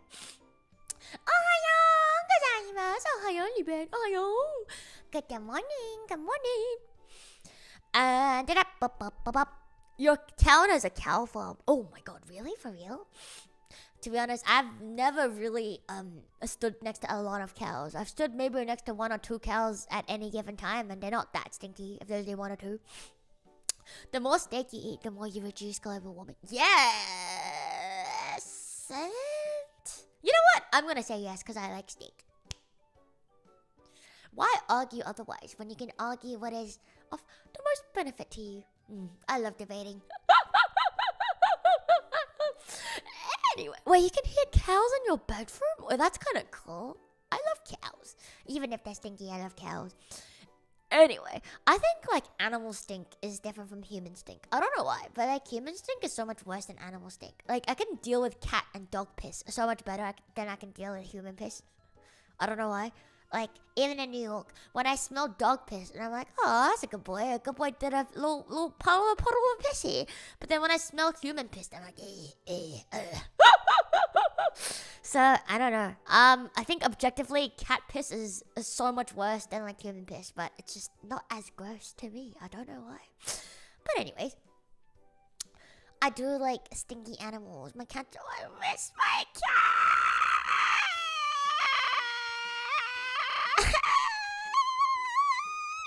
Anyway, sorry, that was I had a moment. I miss my cat. He's so fluffy. He's so stinky. Anyway, sorry, just having a moment of weakness. Ignore me. Just a moment of weakness. I've only been gone from them for 2 entire weeks. Oh wow, 2 entire weeks. Yeah, I got like 2 photos of them. They're so good. They're so good. You don't understand. I miss going up to my cats and going. I like to go up because one of my cats, his nose is always blocked, and so Mom, he always smells with his mouth wide open, and it's really loud when he sniffs you, and he goes. And then so when I sniff him, I sometimes like to bury my entire face in his belly because he's very big, and I go in his belly, and I go, and he's very, very stinky, and he's very good. So if you have a cat, go do that for me right now because I don't live in luxury. Woe is me. Right now I live in not luxury. But anyways, I'll see them soon, yes. Is your cat the penguin? No, he is a Morm. He is a Morm. To be honest, Morm is not very stinky. Shrink Sussy. Sussy herself is very, very stinky because she's getting older and she's very bad at grooming herself, and so like she doesn't give herself a very good lick, and so she constantly smells like piss. But Morm smells very good, but his breath stinks because he's got stinky mouth disease. Like it's an actual thing. His mouth bacteria just works in a way that his mouth is always stinky no matter how much brushing and dental treats you give him, and his teeth will rot away faster than all other cats no matter what you do. It's just how it is. Genetics. Nothing you can do about it. So his mouth is very, very stinky. But everything, I don't understand how he managed is to like groom his entire body with that fucking stinky ass breath of his and manage to smell so good. I don't get it. I really don't get it. But anyways, yeah. His body smells really, really, really, really, really good though. Like it smells like warm. It just smells like a warm. Like I'm trying to smell right now, but the only thing I'm realizing is my nose is blocked. My previous cat, not diabetes. Did you have to like inject your cat? I watch people whose cats have like diabetes and have to like inject them, and that seems fucking like hell. That must have been difficult as shit. Ew. I wonder if it has that disease too. Probably. All of it, yes. But anyways, back to my travel stories. Where was I at? Oh yeah. I'm not gonna name like the places I've been to. I'm just gonna call them Country A. And Country A and Country B and Country C. So basically, I was in Country A first, and then I was in Country B, and then I was in Country C. And then I guess like not very much actually happened. It was just like seeing people, and I ate a lot. They fed me a lot. I ate so much. Fucking food in Asia is great. I missed my... Yeah, exactly that. Yep. Singapore, China, UK. Exactly that, yes. I was in China for one of them. But anyway, so, maybe Singapore, maybe UK, you never know. But I will confirm one for you because I'm so nice. Okay, so... it's definitely not the UK. Yeah, I was just mainly in... I was only in, like, Asian countries. And then I went straight to New York. Anyway, so I was like in places, met friends, met family, and ate a lot, got fed at many. During which I also met up with my dad, and then I met up with my aunt. So my aunt is moving overseas soon to another Asian country, and she very much don't want to because she's like, life here is so good, I don't want to go. But I must because her family situation is very messy. This is some kind of tea that will lead to the cousin tea, but oh my goodness gracious me. So, yeah, maybe it was just to throw you off, you never know. See, I feel like I don't, like, keep very many secrets, so I think sometimes I need to keep some secrets from you guys to, like, keep things more spicy and juicy. You can't know everything about me. If you know everything about me, what's the fun in that? Anyway, so the reason why she's moving overseas is because her husband is from the country overseas, and then she's like, oh me, oh my, now we have to go. It's not tea time for another 8 hours. Oh, it's always tea time, my dear child. It's always tea time. But anyway, so and then so the reason why her husband all of a sudden needs to go back to the country he's from is because his mother needs his help. And why does his mother need his help? It's because his mother's other daughter has recently passed away. So his sister was low-key kind of famous. His family is low-key kind of famous. Like, she's like a singer. I was like, what the fuck? And I was like, okay. Like, she's got a whole Wikipedia and shit. I was like, oh, damn. But anyway, so she passed away, like, not very many years ago. And she left behind 2 children. And she's very, like, bad at like dealing with children, like behaving like not behaving, sorry, like reprimanding her children. And so apparently her children turned out to be absolute nightmares. So like she's like relatively rich, and she left behind like a huge amount of money for them, but they're not allowed to touch that money until they turn, I think, like 25ish, because she's like, oh, I don't trust you guys. And I think they're around like maybe 17 right now. Anyway, so apparently they're so bad, like they're like, so they obviously live with their aunt and also live with their grandma because their mother passed away, and their father, I don't fucking know what happened to the fucking father. Deadbeat? I don't fucking know. Anyway, and so like even then they would like get like the aunties and like the grandma to buy them very, very expensive things, like a new phone every year and like brand name like bags and shit, and because that's like the life they used to. And then even though they are like pretty rich, they would go and like steal things just to be cool, and they like just like they're actually like fucking insane. And so and so like apparently when like the mother passed away, they didn't even like go say hi to the mother. They were out clubbing. I was like, okay. Anyway, that's cool, very nice.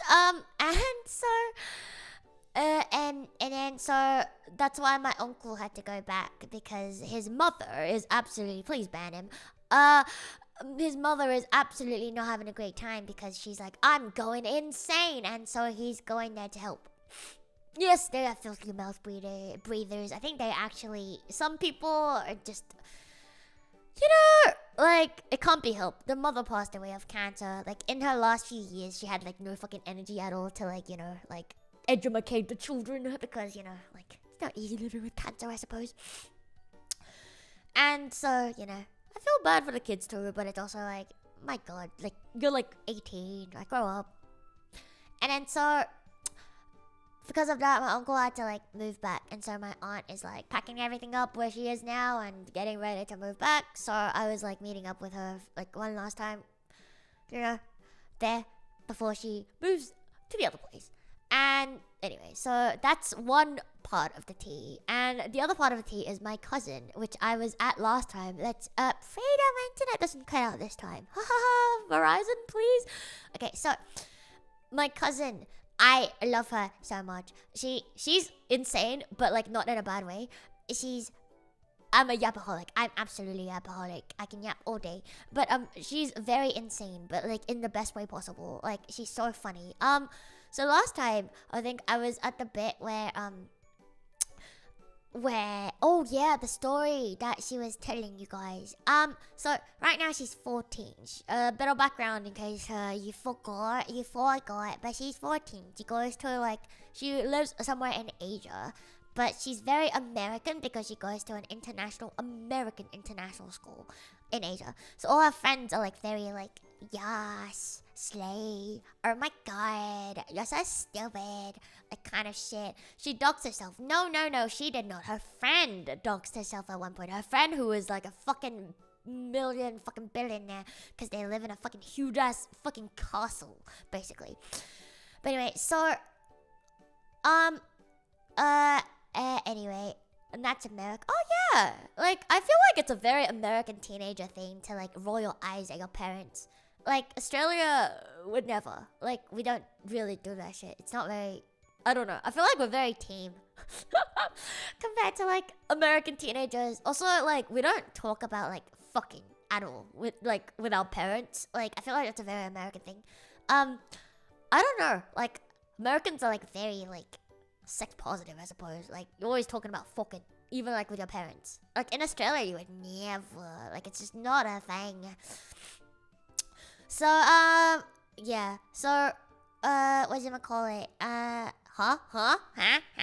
don't know. So, I forgot what oh, yeah. So, basically, like, she would tell me tea about, like, must be a different America. It really depends on which part of America you're from, but I think this is probably more, like, West Coast. I'm guessing mostly, like, West Coast. Like, you know, like, think of your average California girl who goes, what's that fucking grocery? Oh, who buys Air One smoothies and buys $10 strawberries, and you know, like, what was it? Daddy will hear it. Anyways, yeah, it's like very like West Coast, I think. But anyway, so she's very Kim Kardashian West Coast vibes. She looks Asian Kim Kardashian. Okay, she really does. Anyway, so she was like telling us tea. It is definitely more of an individual thing, but it's also like an area thing as well. Like, yeah. Anyway, so because all her friends are like that as well. Because you don't just randomly turn into like this stereotype if everyone around you isn't like that. But anyways, that's 2 ways of saying cheap. Kim Kardashian? Maybe. Okay, anyway, so she was like giving us tea. By us, me and her mother. So me and my aunt. She was my cousin, 14 years old, was giving us tea about her friends. Well, one tea was what you mentioned before. One of her friends was very TikTok famous, like fucking 500k followers on TikTok, because she kept flaunting her huge ass like castle mansion, and people got very jealous and they started doxing her like a literal fucking child. At that point, she's probably like 12 years old. Got doxed. Real name, address, everything got leaked, and she had to like close that account because, like, fuck me dead, And so, no longer famous, unfortunately, but she was telling us that story. And then she was telling us another story. This is the one that I was getting to as I was cutting off, I think. It's very juicy. So, the other story that she told us was this other friend who's British. She lives with her mother, and she used to live in the same city as my cousin, but they moved back to good old Britain. And she now also makes TikToks and is relatively famous on TikTok. And she makes shit like, like with her mom. So the content would include something like, "Hey mom, what would you do if I was pregnant?" And she'll be like, and the mom will be like, "I'll drag you to the clinic." And she'll be like, and stuff like, "Oh, hey mom, what would you do if I was caught shoplifting?" And then the mom will be like, "Again?" And then she'll be like, "Hey mom, what would you do if I were smoking weed next to you right now?" And the mom will be like, "Can I have some?" So like shit like that. And then one of the TikToks that she showed us was literally, it was like, I think this is literally where I cut off, but it was like, oh, it literally said something along the lines of, when the community is so good or some shit. And I genuinely don't even fucking remember anymore, but all I remember is included community D. And then so my aunt was like, "What the fuck is a community D?" And then so my cousin at this point, 14 years old, goes, "Oh, so like a community day is like when you have like a day and it's getting used by a lot." She did not skip a singular beat and she went straight into it. Her mother asked and she fucking delivered. She went straight like, "Oh, it's like when you have a day and it's like used by a lot of other people, and then that's when you call like a community day." And then her mom, the entire time, her face was just like, but she didn't say anything. So I thought that was very nice, because it's a nice, like, it must be nice for your daughter to trust you so much. But also at the same time I was like, oh. And then she was also like, "Oh, it's very similar to, like," she keeps going. She's like, "Oh, but it's like very similar to like a community pub. Like, like when a girl gets used by all the guys, like the community day and community pub." And she just kept going on about community day and community pub and that girl being a fucking hoe. And I was just there like, oh, so this is what 14-year-old girls talk about with their mothers nowadays. Oh, good to know. And then, yeah, I don't know, being Asian, Australian, it's very,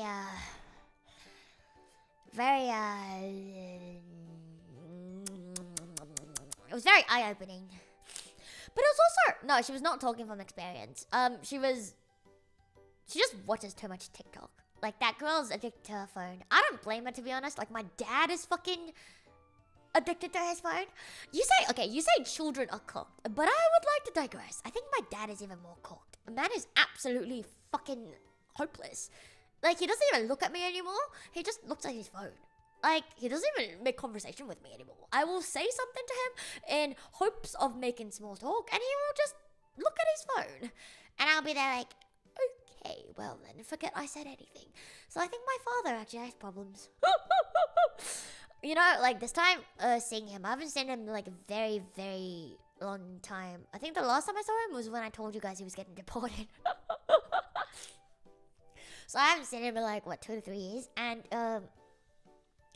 then so, yeah. And, well, like the first 2 days, he did attempt to talk to me. But by like the third and like final-ish day, I think, he basically like just ignored everything I said.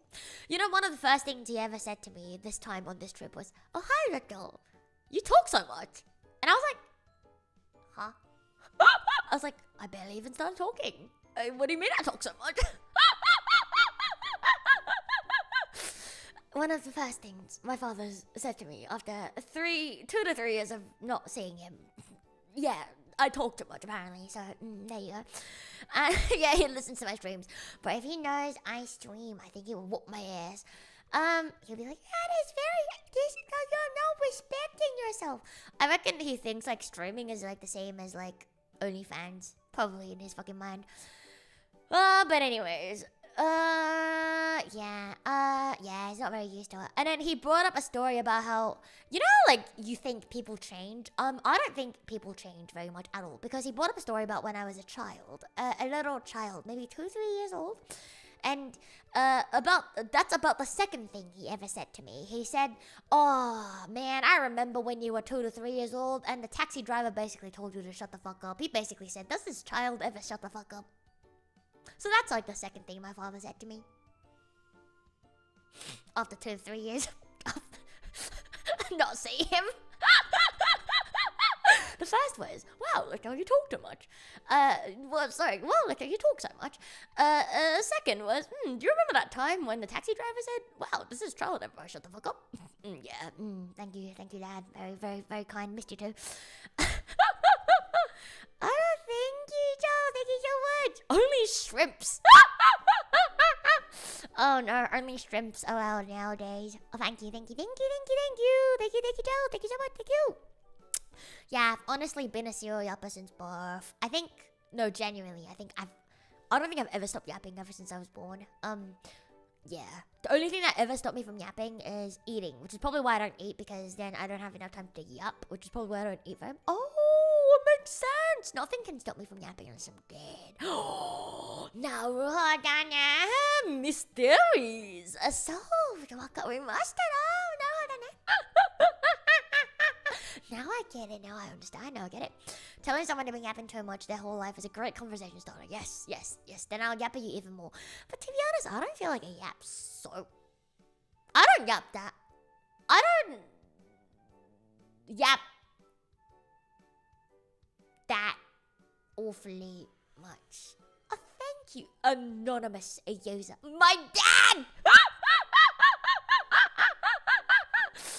Thank you. Now my dad will finally be proud of me, maybe. Now one of my parents will finally be proud of me. Oh, thanks. Yeah, my parents are not very proud of me, can you tell? Actually, I think my mother is very proud of me, because she's a narcissist. If she's not proud of me, then she's gonna have to like admit that she failed in raising me as a child, so she has to be proud of me. But yeah, my dad on the other hand, I don't think he's very proud of me. He got like very mad at me this time. Essentially, like, he dropped me off like at some place as I was on route to meet like a friend, and literally, man is so annoying. Man has issues. Like, you know, I was like telling my aunt all of this as I met with her like later on. I was like telling her stories about my father and my mother, and she was like, "Wow, I'm surprised they got divorced. They're like perfect for each other because they're fucking crazy." And then I was like, "Oh my god, hi Mama John." Yes, talking can absolutely stress relief. Yes, maybe it'll help you stress relief too. I know a lot of you guys are not very good at talking, so maybe like if you hear me talk a lot, you'll be like, "Oh yeah, I'm talking." But anyway, so yeah, I only talk 11 to 14 hours per stream. It's not very much talking, I reckon. Could do with more, I reckon. Anyway, so Yeah, I yap a little. I yap okay sometimes. But anyway, I was like talking to my aunt, and she was like, "Wow, I'm so surprised. Like, they're like not together. They got divorced because they're both fucking insane." I was like, "Yeah, I know. They're honestly made for each other. Fucking insane." I used to like. I still like my dad more than my mom, but like this time round with like this trip, like it really like rubbed me off the wrong way because like man was so rude to me the entire fucking time, and I was just there like, was there a need? Like, like I'm like paying money and I'm like, well, not wasting time, but like I could have, like spent that time like doing other things. Like I could have been studying, I could have been like streaming, I could have been like working, I could have been like, anything. So I like took time out of my life to go see him, and he basically ignored me like half the time. So I was like very kind of annoyed. No, I do not need a new father figure, thank you.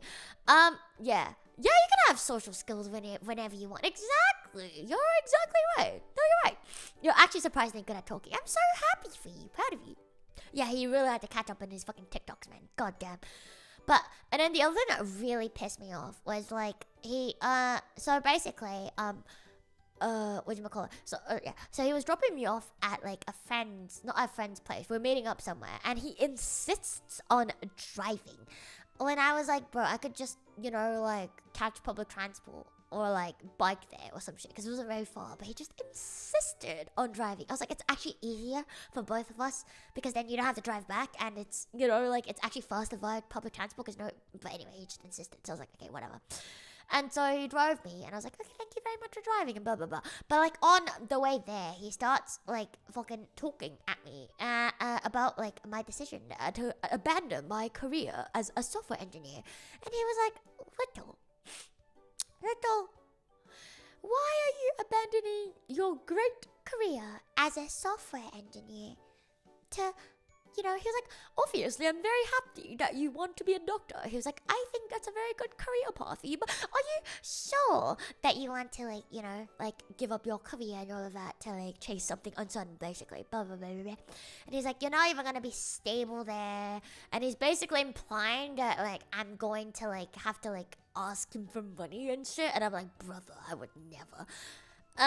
There was, like, once upon a time when I was, like, very much younger, then I did ask him for, like, a sum of money, like when I was a lot younger, like fresh into uni, and never again, because he was like, oh my god, all you want from me is money. So I asked for like $2,000 from him, like back in the days, and it wasn't even because like I was like low on money. It was just like all my money was like tied up in like a savings account, and then I had to like pay rent, and then I needed like some cash flow. I gave him back the fucking money too, but anyway, so thanks. But anyway, so he was basically like, oh my god, you're gonna have to like ask me for money. And I'm like, bro, I would rather like work like 10 part-time jobs than ask you for money ever. Like, why another train? Anyway, driving someone gives you some agency when you're not confident in a situation. Ooh, no, hold on there. Hi, hype again, thanks. Have to rely on my parents for money so much. Well, like, I'm happy for you because, like, your parents obviously, can help you all with that. Like, my dad, like, I'd rather die than ask him for money. My mother actually always offers me money because it's, like, about the only way she can control me anymore. So she's always like, don't worry, Rita, mommy's got money. And I'm just like, no, I would also rather die and take your money. So yeah. Anyway, so basically cannot take any. I don't trust my families. Their monies they come with too much strings attached, and I don't believe in them. Like, it's so much easier to just work at a restaurant. Like, you know what I mean? Like, no strings attached. I just got to and then boom, money. But like if I like get money from my parents, I have to like anyway. So anyhow. So he then began asking. He then I feel like my parents are actually like both pretty like well off, but they're both like very they have issues. But anyway, so. Look, I don't really care because it's their money, it's not my money, so I don't really care in that sense. I was just annoyed that he, like, basically thought I was going to ask him for money when I literally did not even, like, intend to, like, at the very least. And the whole time he was also like, why would you give up on software engineering? He's like, it's like such a good field. And I was like, motherfucker, like, you know, like, I'm in the field. And I was basically telling him, oh, hello there, Fire. I was basically telling him how, like, software engineering as a career is dying, like, slowly, like, because, first of all, a bunch of, like, redundancies, layoffs. Second of all, AI is probably gonna replace majority of devs someday, and you know it's gonna get even less and less and less and less and less. And then on top of that, you know, like there's no new like jobs, like, you know, like job openings and stuff, and it's just, you know what I mean, like it's just not very it's definitely not a future-proofed career, is what I would say. Yes, it does suck the soul out of your body. It is not fun. And so I was literally telling him that, like, I didn't make this decision lightly. I made it over, like, the course of many years. Like, over the past few years I've been working, and how, like, the situation has been changing, and, you know, all of that. It's not like I made it very lightly, you know? Like, it's been very many years of pondering and also, like, planning out logistics to, like, get to this point. And I'm already at this point. I'm already moved over the country. I'm already, you know, like, I'm already there. I've already left Sydney behind. I can't go back. Like, I can go back, but, like, I've sold all my shit. I don't have a place to live anymore. Like, you know what I mean? So it's like, even if you tell me now, it's a bit late. Like, so there's just no point. Like, at this point, like, you should have just, like, you should have either, like, talked to me earlier, or you should have, like, just never brought it up. But he brought it up now, so I was like, explaining to him very nicely. I was like, you know, Dad, like, you're not in this, you know, you're not in this industry, so you don't know what it's like. It's like, I didn't think about, like, I was thinking about this for a very long time, and it's not like, you know, I would have liked nothing more if you asked me 5 years ago, and even now I'm still like, I would like nothing more than, like, a fucking stable job. But, like, I would also like for that stable job to not, like, fire me at will. Thank you so much. Thank you, Charles. City cat. Thank you, Charles. Thank you for the gift. Thank you so much. But I would very much like, you know, the job to not just fire me whenever. Like, I've had that happen so many times, and, like... Thank you, Charles. Dave's not hot? Oh, okay, thanks. Oh, interesting. Okay, thanks, Dave's not hot. Okay. Hey, anyway, and then I would also like a job where, you know, I like have like meaning, like some sort of meaning where I don't just go to work and I'm like, oh, I'm here to make rich people richer again. Let's fucking go. Like all of that. Is VTuber more like a side job? It always was, and I think it always will be. I don't ever see it be like my main job. Like obviously when I'm studying, I'm gonna have to like rely on VTubing to like, you know, pay my bills, but it's not like, I don't, you know, I'm not like, oh, I'm gonna become so rich VTubing. I'm gonna become a billion subscriber bitch and I'm gonna make $1 billion. No. Like, the end goal for me is to like have a proper job and also do this on the side because I really like doing this. But it's like, you know, I would like to very much one day to like not like receive any money from you guys basically. But anyway, so yeah, I can make this a main job, I think. Like, but like I don't want to. I think like deep down I'm always gonna feel bad when, you know, the money comes from individual people. Deep down it's always gonna feel bad for me, so I don't plan on living my entire life off of this, if that makes sense. So yeah. But also, yeah, too much strings attached. Exactly, my wife gets me.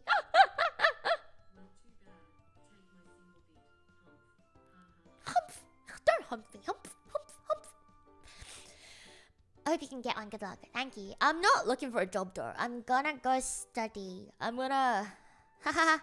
I'm delusional as fuck. I'm gonna go study med in Japan. Yippee!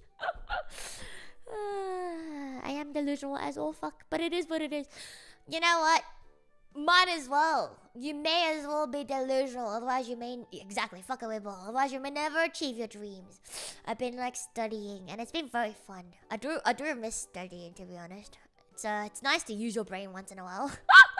But anyways, yes, exactly. You get one life, you might as well do something you want. And I don't know. I've always wanted to be like a doctor because I don't know. It just is something I want to do because it's like something that like works with people directly, and also because like all the fucking psychiatrists that I've seen suck ass. They suck. They're so mean.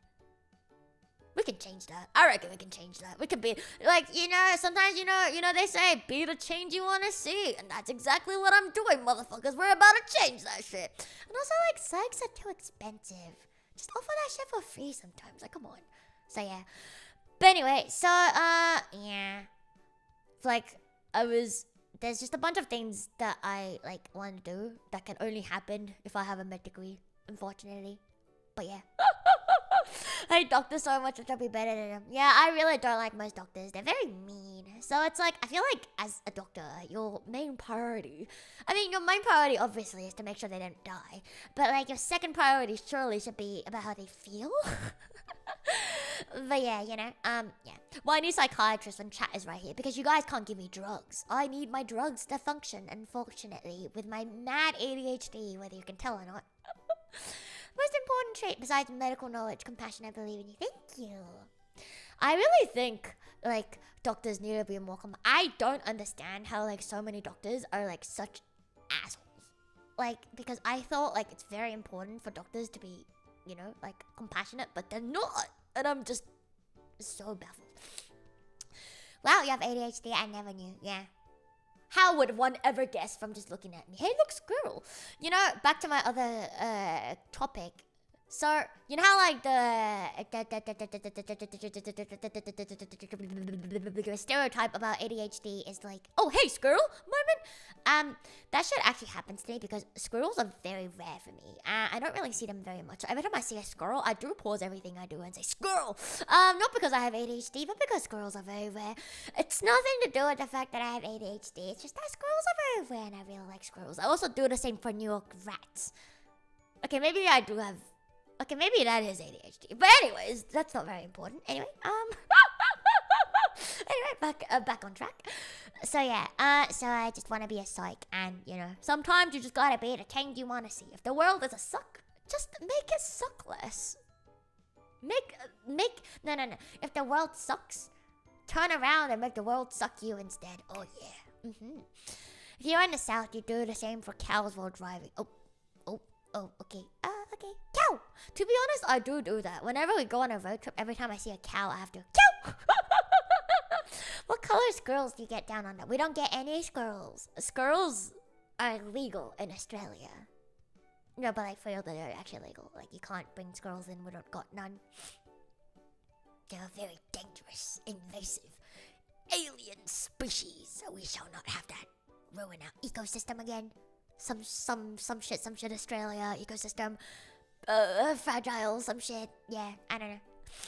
I make your world suck less. Aww, but don't you ever want your world to suck you more? You ship 5,000 squirrels. Oh, yippee! Now we're gonna get squirrels in Australia. You're making Australia better, thank you. I hate when whoever I have as a passenger in my car tries to take my attention from the road. Yes, be the suck reduction you want to see. Absolutely. Remember, children, when life sucks, just turn around and life will suck you instead. Make life your bitch. Oh, look, a blue car.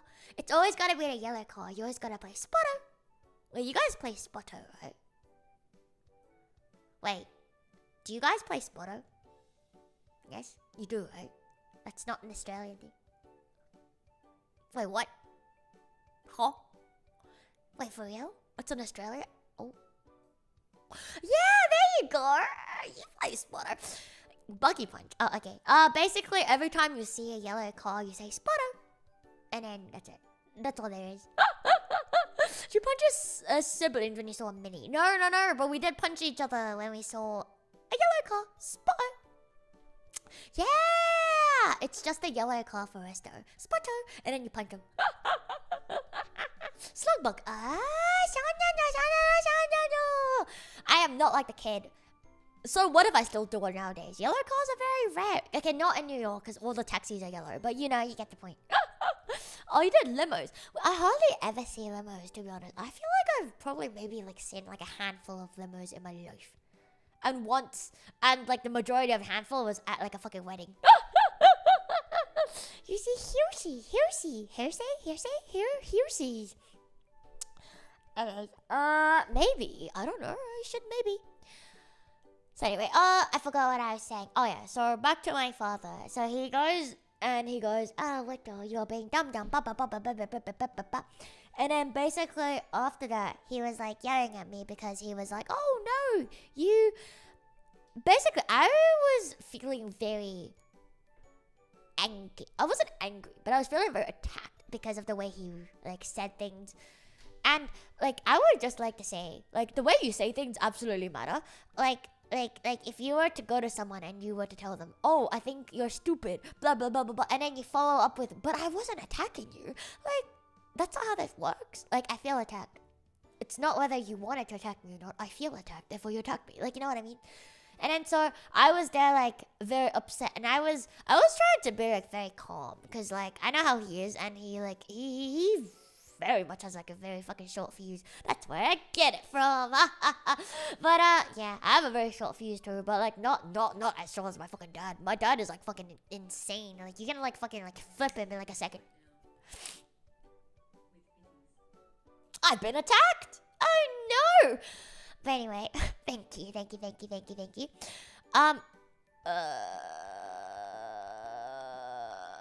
Yeah, so, what was it called? What do you call it? Oh yeah, so I told him, basically, I was trying to be very calm, because I know, like, how it is with him, and you can't be, like, very thingy with him, otherwise it gets worse. And he just basically was, like, yelling at me, and he was like, I am not attacking you, I am your father, why would I ever attack you? And I was just there, like, so he basically said something along the lines of like, you never like you know, keep going at one thing, you always like change your mind about what you want to do. And he brought up like a thing that I did as a kid about like instruments basically, and he was like, oh yeah, like remember that one time that you picked this instrument, but like you later decided you don't want to play it anymore. And he was like, yeah, remember that? You're doing the same thing with your job, basically. He's like, oh, you like never like, you know, stick to one thing and blah, blah, blah, blah, blah. And he's like, oh, you're gonna like go into like med school and you're not gonna like, he's basically saying like, you're not gonna like, you know, persist. And what are you gonna do if like med doesn't work out? And I'm like, bro, like from what I know as of now, like med is something that like aligns with what I want to do, and I probably will have a job, hopefully. And if I don't have a job, like as a doctor, then like, you know, woe is me. I'm just that unlucky, I guess, you know. But like if that happens, what am I supposed to do? Get myself a fucking job? You know? And then so I was just there like, you know, like from what I can see, that doesn't seem very possible, but you never know. Like I didn't go into software engineering thinking this would fucking happen, right? So anyway, so he was basically saying all of that, and I was feeling very fucking attacked because he was basically saying like, oh, you're fucking useless, you never keep at anything you try, and blah, blah, blah, blah, blah. And so I was like, okay, well then, so I was just like, you're attacking me basically, and I was like, can you like stop? Because I was like, this is something that I basically just very calmly, I was like, I don't agree with what you said because I've thought about all of this, and it's not like something I like, you know, did on a whim, and there's literally no other path for me. Like, sure, I could keep going software, I probably could, I can make it work, I can make money, I can do all of that, but like, how long would that last, you know? What if one day software engineering as a career just dies out? And then what? And then, so what, like 5 years later, I'm just gonna be in the same position I'm here now, but without like the degree that I wanted. And also, it's like, why would I put myself through like 5 more years of suffering when I fucking hated it every single day of working for like fucking tech startups, you know? And then, I chose an instrument when I was 10, and I decided that was what I would play for 8 years afterward, right? Like, I swear to God, like as a kid, sometimes you just say shit, and your parents are like, okay, like it wasn't that serious, Dad. Oh no, there's no cutting my dad off. He's very like, if he wants to say something, he's gotta say it. And he doesn't care about time and place. Like remember, he was driving me to like meet up with a friend. We were about like 5-10 minutes away, and he brought it up. So I was like, low key, like, try not to like cry as I was like approaching the like train station. Cause I was like, cannot show weakness. Yeah, man's very like, ugh. Anyway, so I was like very pissed because of that. And then so obviously we couldn't end the conversation because he just wouldn't take no as an answer because he just wouldn't take that I have thought about it as an answer.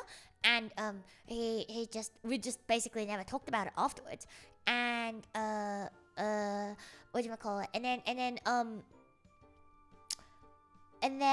afterwards, when I got home and stuff, I was like normal. But then, like I said, he just basically ignored me for like the whole day afterwards.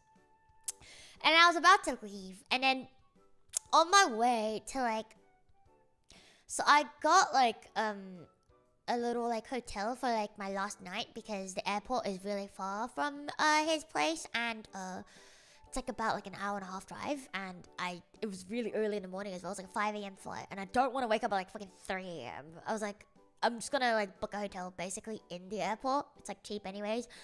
So hello my folly boy. I am good. How are you?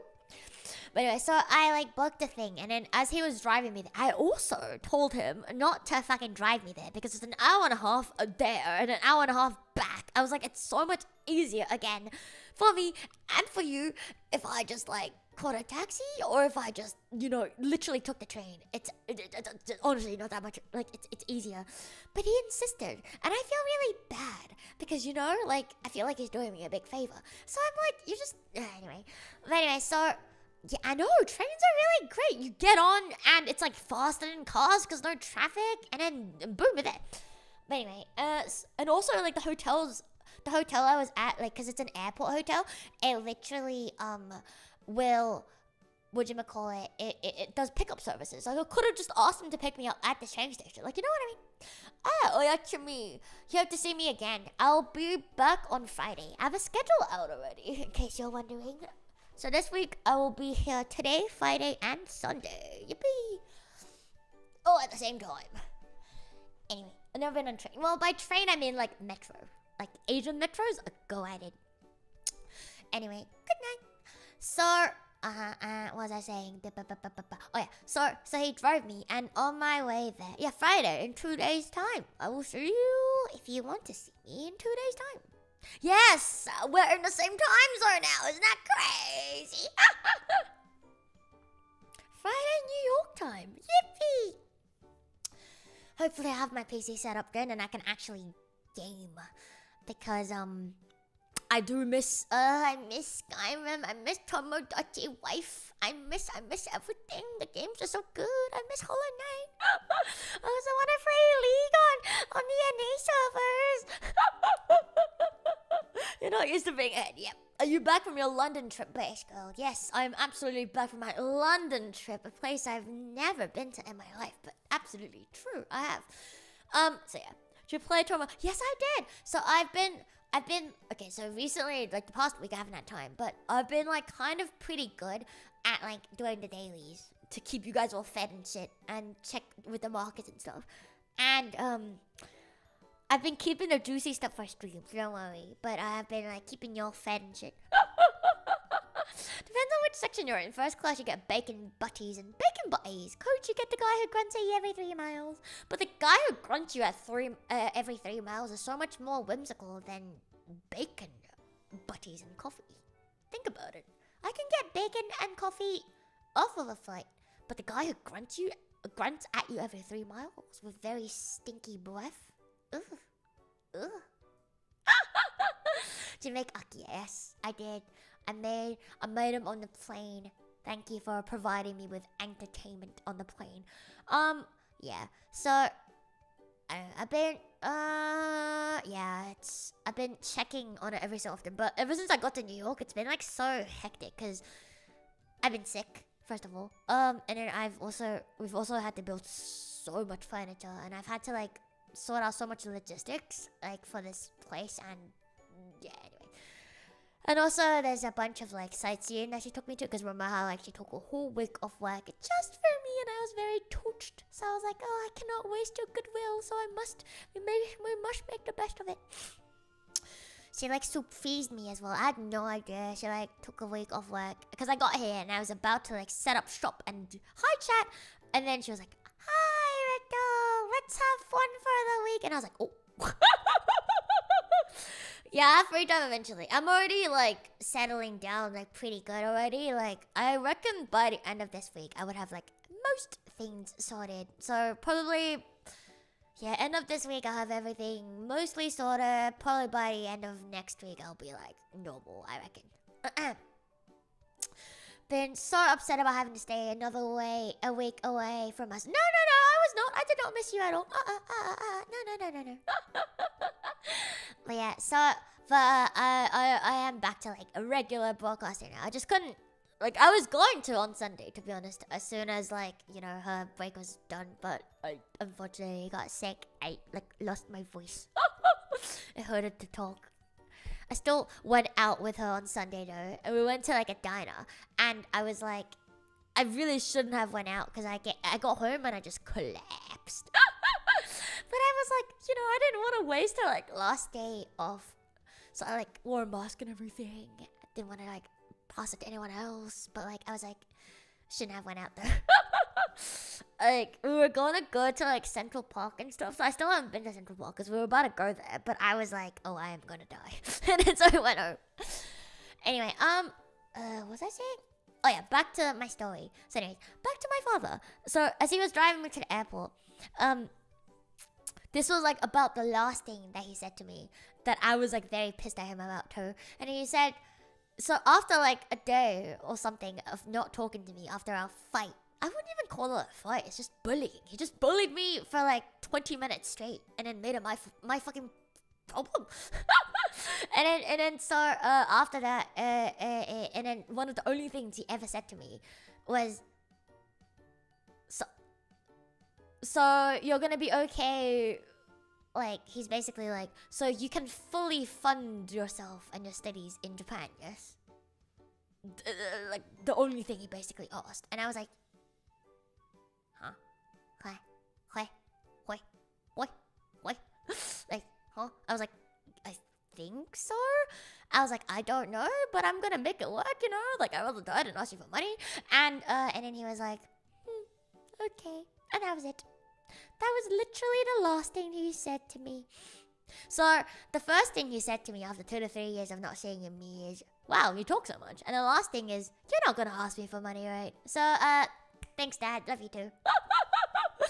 So, yeah, you know, me and my dad, we've always had our differences. But this trip has really, because I lived with him for like the couple days that I was there too. You know, I don't think it's caring. I think he just wanted me to like not ask him for money. I don't think that's care. I think it came from a place of, you're not gonna ask me for any money now, are you? And I'm like, yep, don't worry, wasn't planning on it. Yeah. So, yeah. But anyhow, we've always had like you know, like our differences, and this time, like after living with him for like a few days, I was a bit like, it was torture.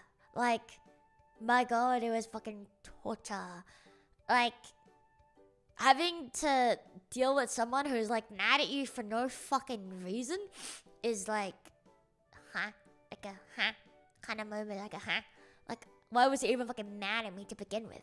I didn't spend any of his fucking money. Like, the entire trip, I used my own money. I bought my own flights. I, like, you know, bought my own shit. Like, why was he so fucking mad? Like, I fucking... You know, like, a normal father, like, if you know, like, a flight isn't that expensive and he's got money, like, he's retired, he's got plenty of money for himself, he could have, like, at least, like, offered to, like, you know, like pay for my ticket, but he didn't do any of that shit. Not that I really care, but as a contrast, my brother has never had a job in his entire fucking life. So he's like 3 years younger than me, but he's never had a job his entire fucking life, because everything he wants, my dad just gets for him, and he gets pocket money. And I'm like, bro, like, where's mine?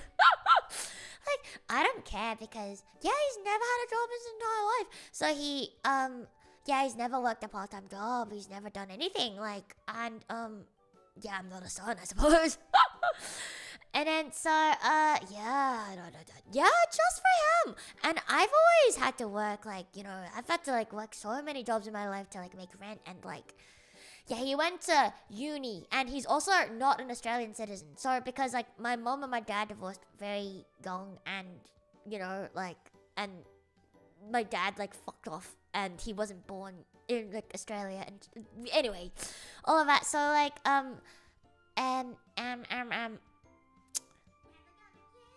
holy shit! What the fuck? Holy shit! What the fucking? Oh, yeah, I still have the Rickroll on that. Thank you. Excuse me. Thank you. Oh, that is a lot of money. Thank you. I'm not saying this so you guys will give me money. That's not the point of this story. It's just an interesting story. Yes, it does show up. Thank you very much. Yes. You don't have to be a parental figure. You can be my helicopteral figure. No, wait, no. Instead of being a parental figure, can you be my pilotal figure? Oh my god, you can be my pilotal figure. Thank you. You can be everyone's pilotal figure. I reckon you will be like a model pilotal figure. But thank you so much. Thank you. Look, I'm not telling you all of this to send me money. It's just yapping. It's very interesting. Sometimes talking about, like, I'm not mad about all of this. It's just interesting observations about me father. But anyways, thank you very much. Thank you. Thank you, Bob. I touch your country, yes. I will, no. You will never forget that I touch your country. Boop, I touched you. Boop, I touched you again. Boop, I touched you again. The college fund. It's okay. I got this. That is over. Look, I don't mind, like, working bits and bobs. I'm very looking forward to going to Japan and working really random jobs too. Like, I really want to work at an animal cafe. I want to work at a maid cafe, but like not like a normal maid cafe. I want to go to one where I can like tell everyone to fuck off. That'll be fun. I'm telling you, Japan has a lot of interesting jobs. But I really, like, even not for money, I really want to work at an animal cafe. So like, yeah, I'm gonna be the random. But to be honest, that's kind of been me like my entire life. I've always just had like really random like part-time jobs to like make rent and shit like through uni. So it's whatever. Used to it. Like, honestly, having a part-time job is pretty fun. It's like nothing wrong with it. Did we talk about this in a prior stream? This? I don't think so. With my dad, I don't think so. Because this is something that happened on my trip recently. Yeah, right. It's very fun. I really actually do miss like part-time jobs. So, look. Yeah, I can't wait to work in a maid cafe and say, hi, fuck you. Yeah, that'd be great. I can't wait. Yeah, I think we did, but like, look, I'm very excited to find my way there. Anywho. So yeah, back to my story. So, with my brother, again, not telling you this, it's not like a money problem. It's just interesting that like, I don't understand how my dad thinks because. So my brother is not an Australian citizen, which means he doesn't get HEX. I'm an Australian citizen, which means I get HEX. So that means, like, my tuition is about 10 times less than his tuition because he's an international student and Australia is very scummy towards international students. It is how it is. And they have to pay it upfront. So my dad paid for his entire tuition. He did not have to work a singular minute of his life. He just had to study. He just had to be at home and study. Meanwhile, I didn't have to pay off my uni money or anything, but because I decided to like live away from home and stuff, I have to like, work, and also because my mother at that point didn't provide me with food no more because she doesn't believe in feeding her children. So I had to like also, work to eat, otherwise I don't get to eat. So blah blah blah blah blah, all of that, and he's never like given me any money or anything, and I'm like okay with that because I don't live with him, and like, it's whatever. It's his money and I don't care. but then I just think it's very interesting that he would then like be like this to me when I feel like I've never really asked him for anything. Like, I think for me, it's never like a money problem with anyone. With the menace lord, with my dad, it's never like a money problem. It's always like, why are we doing this? You know, like, I've literally never like asked you for anything in my entire life. Why are you guarding against me as if I'm like plotting at all of your shit? You know what I mean? So I'm just like, I don't get it. But so that's the thing that I'm like very upset I am about this time. And I've like kind of felt this way before, but I've kind of like let it slide. But this time in particular, I felt it. Because, yeah, I'm always plotting. I'm always be plotting. And so, and then my brother, on the other hand, he also doesn't ever want to work. He's kind of like me in the sense where we're both kind of like studying. Yeah, we're fucking nerds. And then so he's like, he literally just done his master's and he's gonna go straight into like a PhD because he's like, I don't want to work a normal job. And like, they're just fine with that. Like, they're just okay with that. And I'm just like, why? Like, you know, like, well, why are you guys like okay with this? But like, me wanting to like, you know,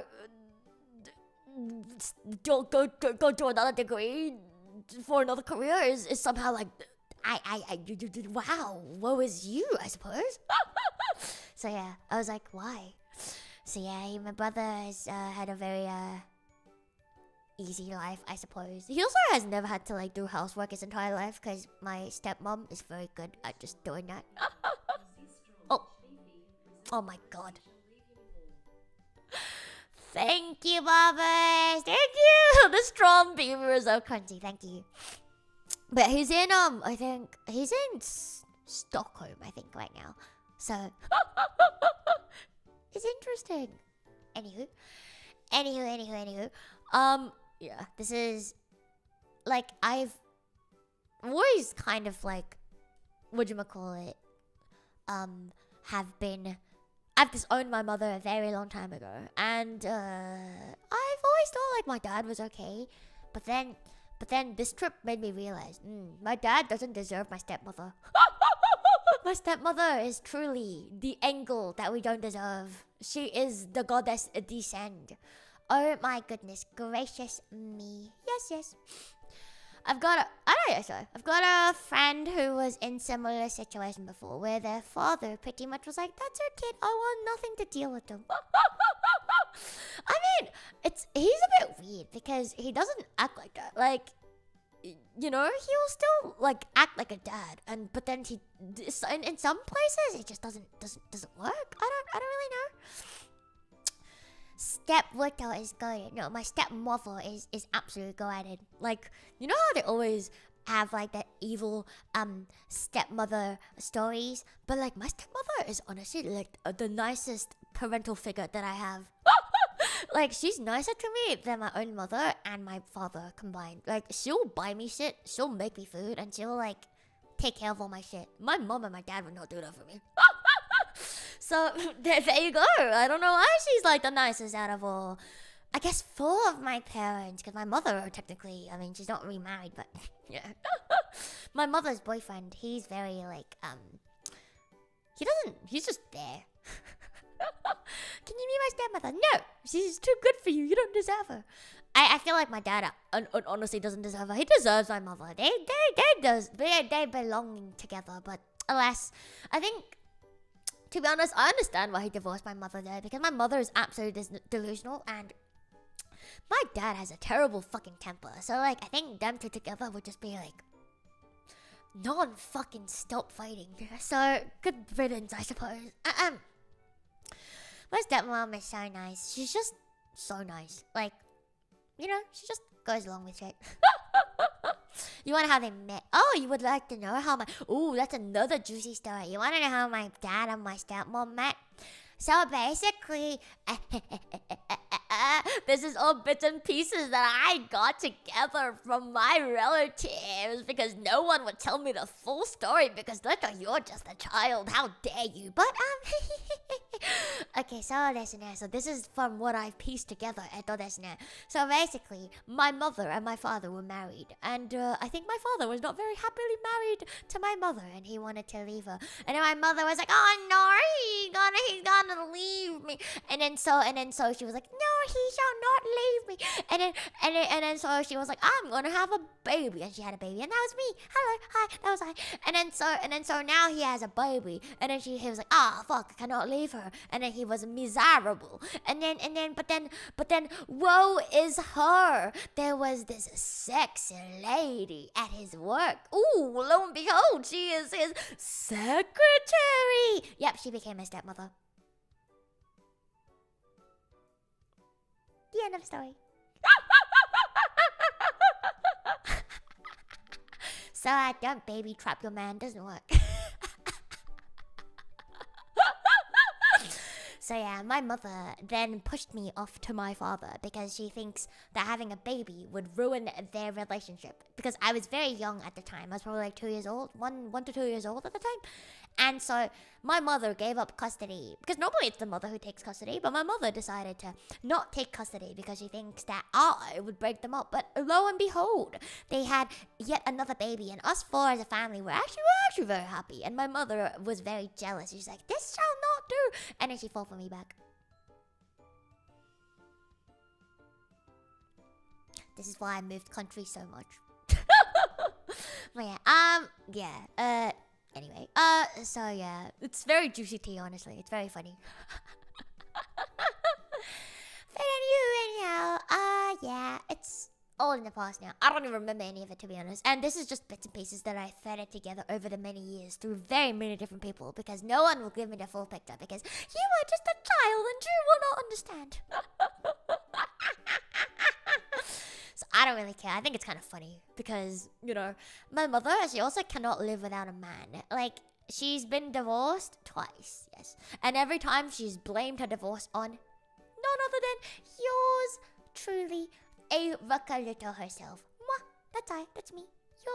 Yours truly, one and only Luto. Because she's like, because of you. They all leave me because of you. And I'm like, okay, sick. And then she's also had this is one story. I was recently reminded of this because I was talking to my aunt and we had a hell lot of catching up to do, and also because her daughter is yeah, my mom's very toxic. I told you, she's a narcissist. People don't believe me when I tell them that my mother is a real narcissist. They're like, no, you're just saying that. No, child, every child thinks that about their mother and shit. I'm like, no, she's an actual narcissist. But yeah, so I had a lot of catching up with my aunt, and also because her daughter is older now. The last time I saw her daughter, she was 11, 12, and she was barely sentient. But 14 is sentient enough. So we had a lot of tea. And as my cousin was giving me her tea, I was also giving her my tea. So, my aunt brought up when yeah, she's sentient now. My cousin, when she was 100 days old, I was teeny tiny back then as well. I was in primary school, I think, when she was 100 days old. But they had a 100 days old celebration, and so my grandma was still alive back then, and she was also sentient. She was very well and had no signs of dementia then. And my aunt said something along the lines of my grandma was very upset the entire trip, the baby moon that we did as a family. And I was like, oh, I don't remember that being a thing because I was very young back then, and I don't remember her being terribly upset because she doesn't let things show. So I was a kid, obviously didn't notice. And she was like, yeah, she was upset because your mother's boyfriend at the time, she very much disapproved of. And then I was like, oh, him. And then it sent me down a memory, it sent me down forgotten, forbidden memories. And I was like, oh, so this is very juicy juice tea. I think I may have told you guys once upon a time in a stream, but oh my god, I'm reminded once again. It's very juicy, so I'll tell you again. It's honestly don't even feel bad for me because it's so juicy. So basically, my mother at one point dated this man, and this man, he was very much a man. He was masculine, but he was very short. He was 160. So like short king. Haha. Anyway, and then so I still remember he's like a fucking yoga instructor. Fucking man's like fucking tight pants. Blech, I never want to see a man in yoga pants ever again. Blech. Anyway, so he's like a fucking health freak. Like, he's the reason my mother doesn't eat meat anymore, and he's also the reason why I was given no meat as a child. I basically only had to like live off of like carbs because they wouldn't buy me food, and I was like 14. No, I was like 13. Wait, maybe younger than that. Wait, no, I was younger. No, that was like when my cousin was a baby, so I was like in primary school. So they like basically didn't give me like food. and then because he was like, oh, like meat is bad for you. And then so yeah. And then he also didn't believe in like microwaves. He didn't believe in the Wi-Fi. He didn't believe in waves. He thinks waves will kill you and give you cancer of the brain. So he then banned Wi-Fi from the house. He banned microwaves from the house. He banned phone usage in the house. Not that I had a phone back then, but I could have gotten one if it weren't for him. And then he also banned TVs from the house. So I couldn't do anything. And the house was also very far away, like from everything. It was like a 30-minute at least walk to the nearest bus stop, which will take you to the nearest train station if you take it for like another 10 minutes. So it's like very far from everything. Like if you walked to the nearest train station will take you about an hour. So like to get to school, like every day we had to like go via his car. So he would drop me and my mom off at the shuttle bus stop, and then we will take the shuttle bus to take a train to then take my school bus to go to school. So it'll take me like an hour and a half to go to school. But anyway, that's not like the worst part. The worst part was there was one time. So he was like a fucking control freak. Like man has fucking issues, and I mean fucking issues. So like he like stopped me from talking to my mother because he believes that I will speak thoughts to her. Little does he know that I have no fucking thoughts, but he was afraid that I will give him thoughts. Oh no, what will she do if she begins to think? God forbid she thinks. So he thinks that I will speak thoughts to her and she will start to think bad things about him. And so he actually said to me, and I kid you not, he said to me, Luto, you are not to talk to her. My future, like literally word by word, you are not to talk to her. My future wife without me present. I was like, oh. I was like, oh. Like at this point, my mother and him had been dating maybe like half a year. Like it wasn't a very long time. She also decided to move into his house like basically immediately. Yeah, I don't really understand. And then he also like tried to like send me away to boarding school because he thinks that I was speaking too many thoughts to my mother, that he forbid himself, and you know I was in the way of their quote unquote relationship apparently. So he wanted to send me to boarding school, and he actually, this is really funny, he called up my dad all the way in another country, by the way, and he was like, hello little papa, you must come, and you must, if you don't come, you must use your money to then send her to a boarding school. And my dad was like, are you fucking brain dead? To which that was what my dad responded with. Okay, so and then I was like, this is actually kind of insane. So like all of my friends and I and my cousin at the like my older cousin, we all thought he was like fucking insane. And then my mother, on the other hand, she's like, oh, this is the most wonderful man of my life. Yes, most wonderful indeed. And I don't know why they broke up, but good riddance. And then the like really crazy thing that happened to me as well is like once I went to like a camp. I'm not religious by any means, but I had friends who were. And look, I was a kid. I just wanted to go on a camp with my friends. It was like a talk about God camp. I didn't care. I just wanted to camp with my friends. Okay, I don't care. I don't care what topic it is. I just wanted to many days with friends. Yippee. So I went. I didn't even bring up that it was a tag camp because, like, I didn't think it was important because I don't personally believe in God. So I didn't think it was very important to bring it up. And I was like, oh, my friends are going to this camp. Can I go? Like, I wasn't, like, trust me when I say I wasn't trying to hide it because, like, it's just not important to, like, me or, like, my mom or, like, any of us, right? And so I told him and he was like, oh, okay, cool. And then so he dropped me off at, like, the train station that day as we were, like, catching a train. I think we went to, like, I think the camp was somewhere in, like, the Blue Mountains. So it was, like, a bit in like, west from Sydney. And so, we got on the train and I was so happy with my friends and we were like chit-chatting and I was getting so excited. And as we reached like the cabin, the teacher who was in charge of like the camp, he like ran up to me and he was like, Luto, your parents called. They want you home. And I was like, huh? And I was like, what do you mean? I just got here? And so and they were on the phone at like the same time, and so he handed me over like the phone and I was talking to not my mother but him, and I was like, why are you making like this decision for me? I've known you like half a year, like why is that not my mother's call? Like, you know what I mean? And so he was basically like, you lied to us, you lied to me, you lied to your mother, you didn't tell me it was like a religious camp, they're gonna like brainwash you, they're gonna do all of this shit. And I'm just there like, first of all, like, if I choose to, like, believe in God, that is it's up to me. Like, it's not up to you. But it's like, first of all, that's first of all. Second of all, like, I don't. Like, I'm just there for friends, and I wasn't hiding anything. I just didn't think it was important. Like, literally wasn't an important detail. Like, if he wasn't in a picture, my mom would have never cared. Like, you know what I mean? So then he, like, on the phone, I was, like, begging him. I was like, please. I was, like, remember, I was, like, around, like, primary school. Maybe about high school at that point.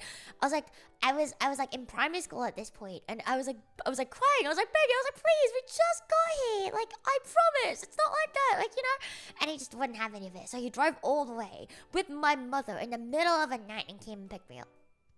And I was, like... And on the entire way back, he just kept saying how, like...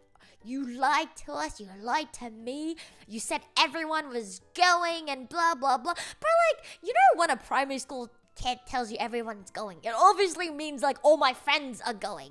Like, all three of them.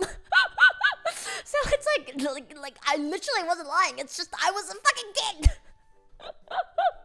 Like, children be like... So anyway, yeah, it was actually kind of crazy. And then, but to be honest, I wasn't that mad at him. I was mostly mad at my mother because the entire time she didn't say anything. She just let him be. She just fucking let him fucking run his fucking mouth.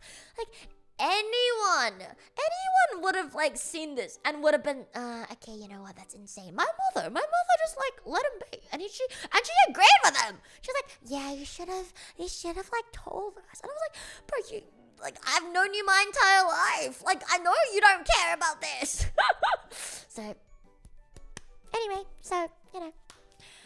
yeah, I should have honestly read his mind as a child. Like, as a primary school age kid. Genuinely, my bad. So, that's why my aunt brought up, like, my grandma wasn't very happy because she didn't like him. And I didn't know that she didn't like him. I was like, oh, goated. Of course my grandmother wouldn't like him. Go at. You the go at.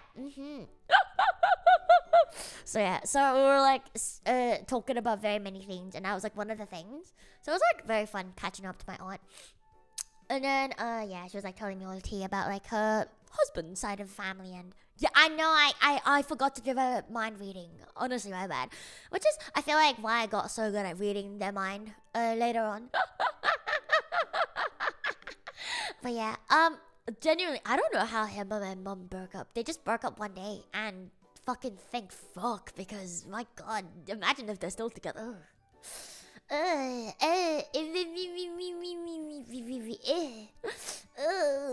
I hate male yoga instructors because of him. The one man ruined male yoga instructors for me. I can never look at a man who is a yoga instructor ever again without thinking about him. I just can't anymore. I just keep thinking about his tight pants. His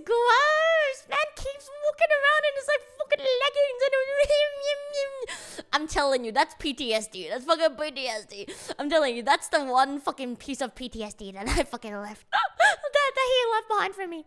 I'm picturing evil Richard Simmons do it. He had very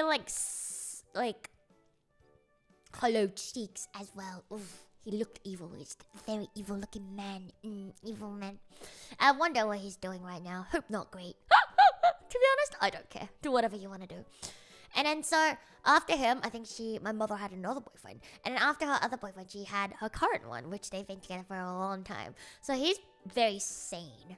But he's a man of, I don't care. He can be whatever he wants to be. Hopefully dead. Anyway, or alive.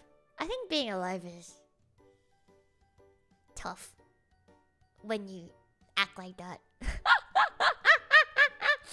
Anyway, so my mother, I genuinely think she has issues because I think the reason why I don't get along with, I guess he's my stepdad, I don't call him that, my mother's boyfriend, the reason why we don't get along very well is because man's autistic as shit. Like, he doesn't make conversation, he can't look me in the eye. He's a very gentle person though, but he also sometimes have like a short temper. Like he sometimes screams, but for good reason, because my mother is insane. Anyone would fucking scream at her. And then so whatchamacallit? And then so I don't understand how he puts up with all of his shit because like talking to her is actually genuinely insane. Like I've had to not talk to my mother at all because like she's just insane. Like she doesn't listen to you like at all. He's not an artist. He actually works for the government. So yeah, he's a very artistic individual. Yes, artistic individual that works for the government. You're absolutely correct.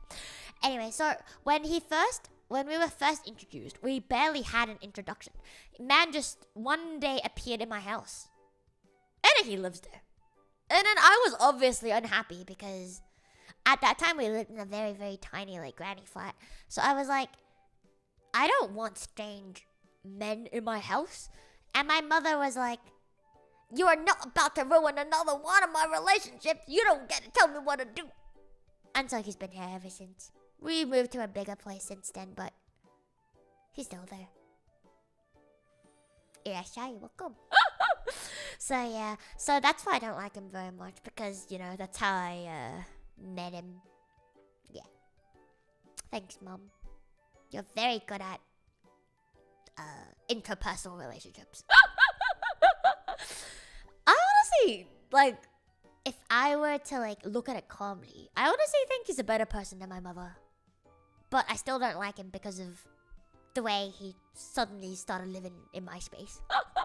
Like, you know what I mean? Like, I feel like no teenage girl is gonna like that shit, right? Like, imagine, you're in high school. You're like, maybe like, how old was I? Maybe like 13, and some random man appears out of nowhere, doesn't even say hi to you, and just starts living there. And starts, like, taking up half your space. Like, imagine, the study that was yours, his now. The fucking bathroom that you and your mom shared, she's there. You can't walk around naked. And, like, you know what I mean? Like, it's just like, who would like that? I don't care who the fuck my mom is banging. I don't give a single shit.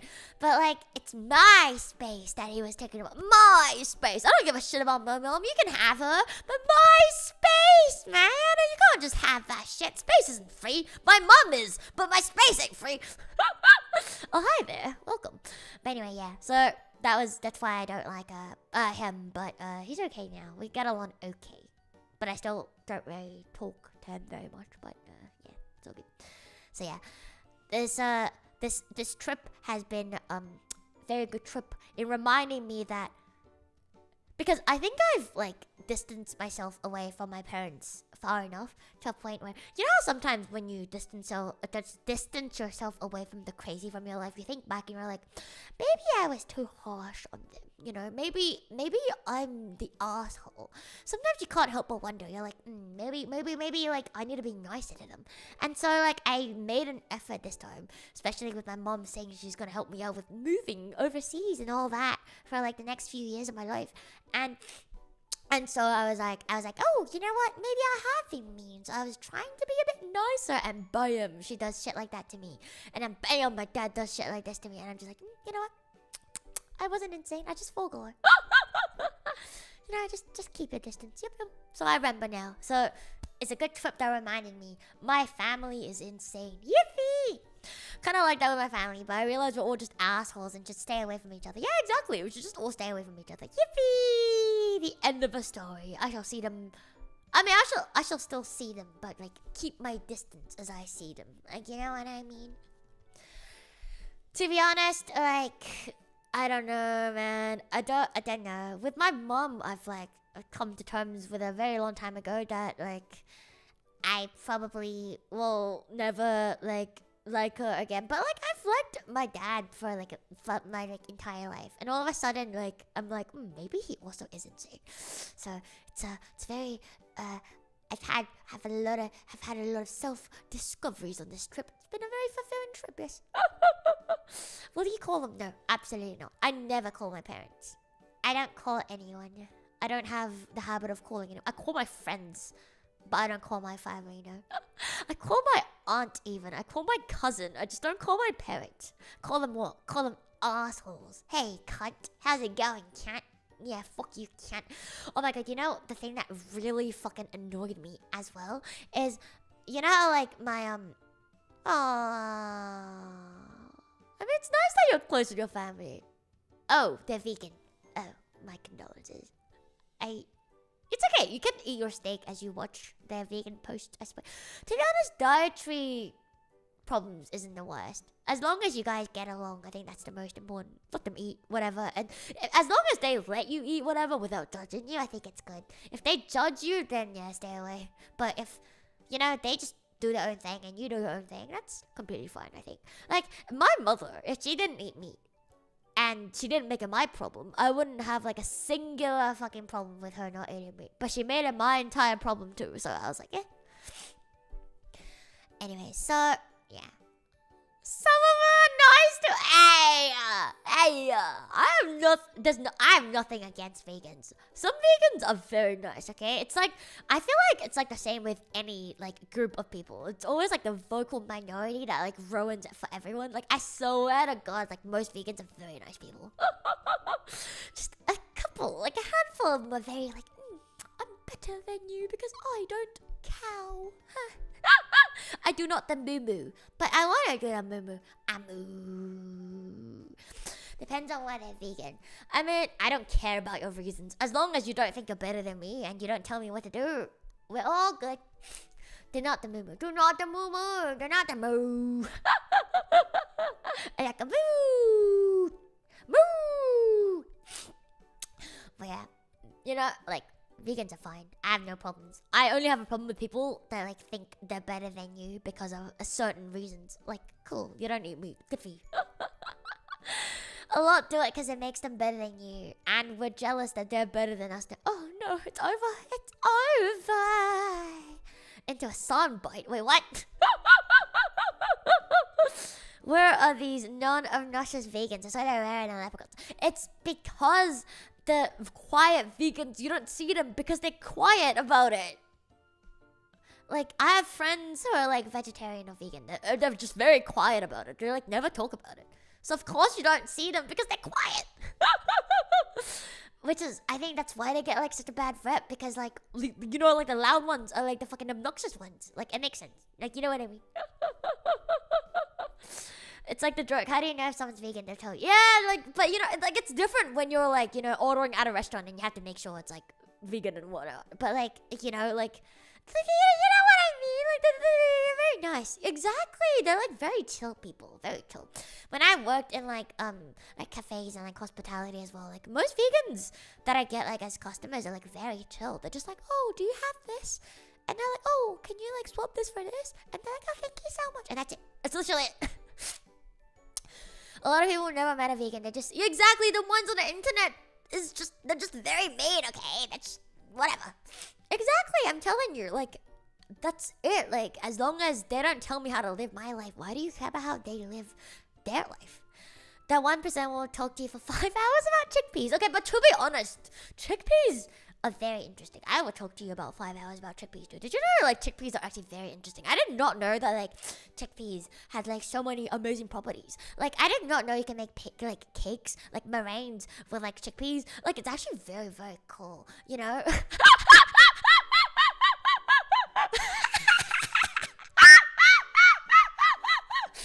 I'm not even vegan, but chickpeas are very cool. Okay, but okay. This is not about like chickpeas, but have you ever had like deep fried, like not deep fried, but like have you ever had like dried chickpeas that are like fried and crunchy? Uh, that shit is like drugs, man. It's so good. It's very Asian. Like if you go to like right, that's so good. I'm telling you, they're so crunchy. It's like the crunchiest thing you'll ever get. Like it's like one of my favorite snacks. Look, I'm not a vegan. I'm just telling you, it's good. It's just really good. It's like edamames. Edamames are very good too. Like I'm not a vegan. I love steak. I love my fish. I love all of that. But I'm also telling you, chickpeas go at it. Some have been good, but some have been very ass, like so dry and powdery. Oh, okay. It might just be that they're old and stale. If you get them like fresh, ooh, yes, edamames are so good. Sometimes we get like the dried edamame snacks as well, and they're really good. So yeah, you don't have to be a vegan to appreciate the finer things in life. Yeah, I'm not the biggest fan of hummus, so no comments. Oh, okay, yeah, that might be the problem. Yeah, right, tofu is so good. I love tofu. See? You don't have to like put yourself in like any category to enjoy anything, I reckon. Just like what you like and it is what it is. Fuck you, vegans. I love chickpeas. But I also eat a moo cow. What are you gonna do about that shit? Yeah, also, I'm not the biggest fan of the hummus texture. No, I get you. I think the reason why I don't like hummus is because of the texture. I think most food I don't like is because of texture. You eat it. Yeah, you do. You are a cocky roachy after all. But yeah, so, you know, TLDR, I think most people are very nice. The vocal majority, minority are not. And that sucks for any group of people. So I kind of do feel bad for the majority of vegans. I also have friends who are like vegan, not by choice. Like they have to be because they just are allergic to like fucking everything. And I like feel really bad for them because like they don't have a choice. They're like literally allergic to meat and like shellfish and all of that. So, you know, yeah. So it's like, it is what it is. And they're also allergic to like a lot of vegetables and beans and shit. I don't know how the fuck she's alive. She's also gluten-free. She's also lactose intolerant. Brother, how is she alive? What the fuck is she eating? I don't know. Bro, is she eating?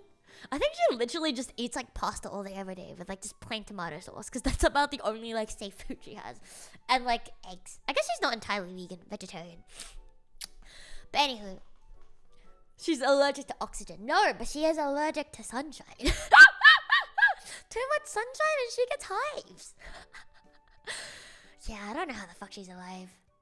It's a medical miracle that she's alive. I genuinely don't get it. Yeah. You know, props to you. I know Ika by itself is kind of disgusting, but then I tell people, have you tried it breaded and fried because it's amazing. Ika, squid. Oh yeah, like calamari rings. Yes, very good. To be honest, have you ever had like Ika, what do you call it? What is it? Like nimono? Like the Japanese squid are very good. Like when they stew it for a very long time and instead of like being rubbery, it's just very soft. I don't know if you guys have ever had that, but it's really good. Japanese octopus that has been stewed for very, very, very many hours. Good shit. It's just meat at that point, to be honest. It's like, there's no chew at all. You just eat it and you're like, oh, nice and tender. Just how I like it. So, telling you. I feel like every food is good depending on how you make it. And a lot of the ways it's made commonly is just shit. So you don't like it. great calamari. Yeah, calamari is really good. But I'm telling you, Japanese stewed ika very good. I like squid. Squid. I like squid. I think like okay, not like the same thing, but like octopus is probably like one of my favorite like proteins. It's so good. It tastes so good. But like it's so hard to make because you have to like cook it for so many hours to make it nice and tender. Like there was like this octopus that I had like a very long time ago and I still remember it. It's so good. That's why I love takoyaki as well. It's so good. Oh, hi there, Wolf. Hi. Hope you're doing good. Hi. Come in. Oh my god! Wait! Eat this! Wait! You know how I was playing Tomodachi Life, and you know how like the Mii's in. Wait, guys, hear me. I swear to God, Tomodachi Life mimics real life. It's fucking crazy. So, yes! How did you guess? So I was feeding everyone takoyaki, and I was very curious because I do remember Ethicist once mentioning that that takoyaki is like one of his favorite foods, and so I gave it to him, and I was hoping he would at least like it. It was like his second most favorite thing. I was like, oh my god! I was like, this is when I knew Tomodachi Life. It listens. It just knows. It knows us. I don't know how it knows us, but it just knows us. So yeah. So can't wait to find the rest of y'all's favorite foods. It's literally, I was actually, you don't understand. When it happened, I was screaming. I was screaming that it didn't happen on stream as well. I was screaming. I was like, fuck me, Dad. Takoyaki is not takoyaki. Takoyami. It's takoyami. Mine won't be on there. What is it? What is your favorite food? Spill it. I will make it for you. Don't worry. I can make it. We can make anything happen. It's Tomodachi Life, for Christ's sake. Can't wait for Offkite to get my fill of it. Dude, get so many. Not to up. I have been cocked by my ex-lover in Tomodachi Life. I see how it is. I see how it is. My ex-Tomodachi Life lover would cock me of his interests. And this is why you are my ex-lover, huh? Street takoyaki, great. Both ASMR and a treat. Yeah, I love street takoyaki stands. I love watching them do the. We once upon a time I bought like a takoyaki grill and we had like a few like takoyaki bars. Taco bar. You gather your friends and you have a little taco bar, and then you do the little of like the little balls. It's very fun. I just love tucking balls. Anyway, your favorite is pizza. Okay, yeah, good. I think I did give you pizza. I don't think that was your favorite thing. I think you liked it though, but I don't think it was your favorite thing. Damn, the game maybe doesn't know the game doesn't know my wife. Unreal. That's not a clip. I just like tucking balls. Oh, curb. Oh, Charles, you too. So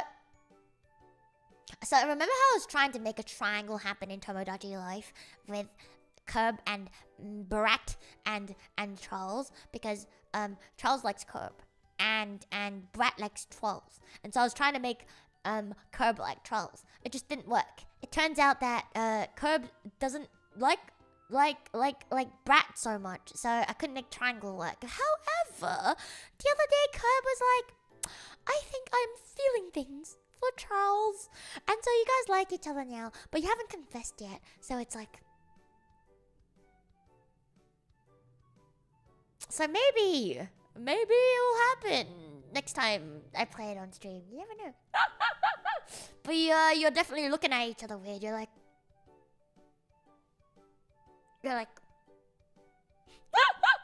yeah, so much potential. You're just there like yeah, I'm gonna give you guys a whole ass rundown. Don't worry. I took very many screenshots. I will run you through everything. Don't you worry your pretty little heads about it. As I take another sip of my smoothie that has cooked me twice thus far.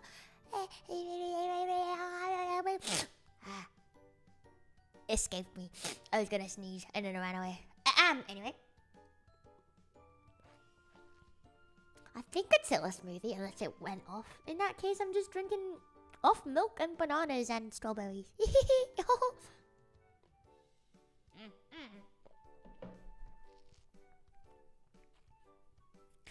I guess it was never a smoothie to begin with. It was a coffee. It cooked me twice in one day in like 10 minutes. I said NyQuil and DayQuil sucks. I don't want to take any more NyQuil in my life. You cannot make me.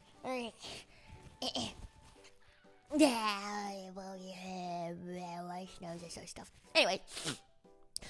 Alright, so, I think that's most of, like, the travel tea that I... Oh, wait, I have, like, one more. So, I have another story about, like, how America cooked me 3 times.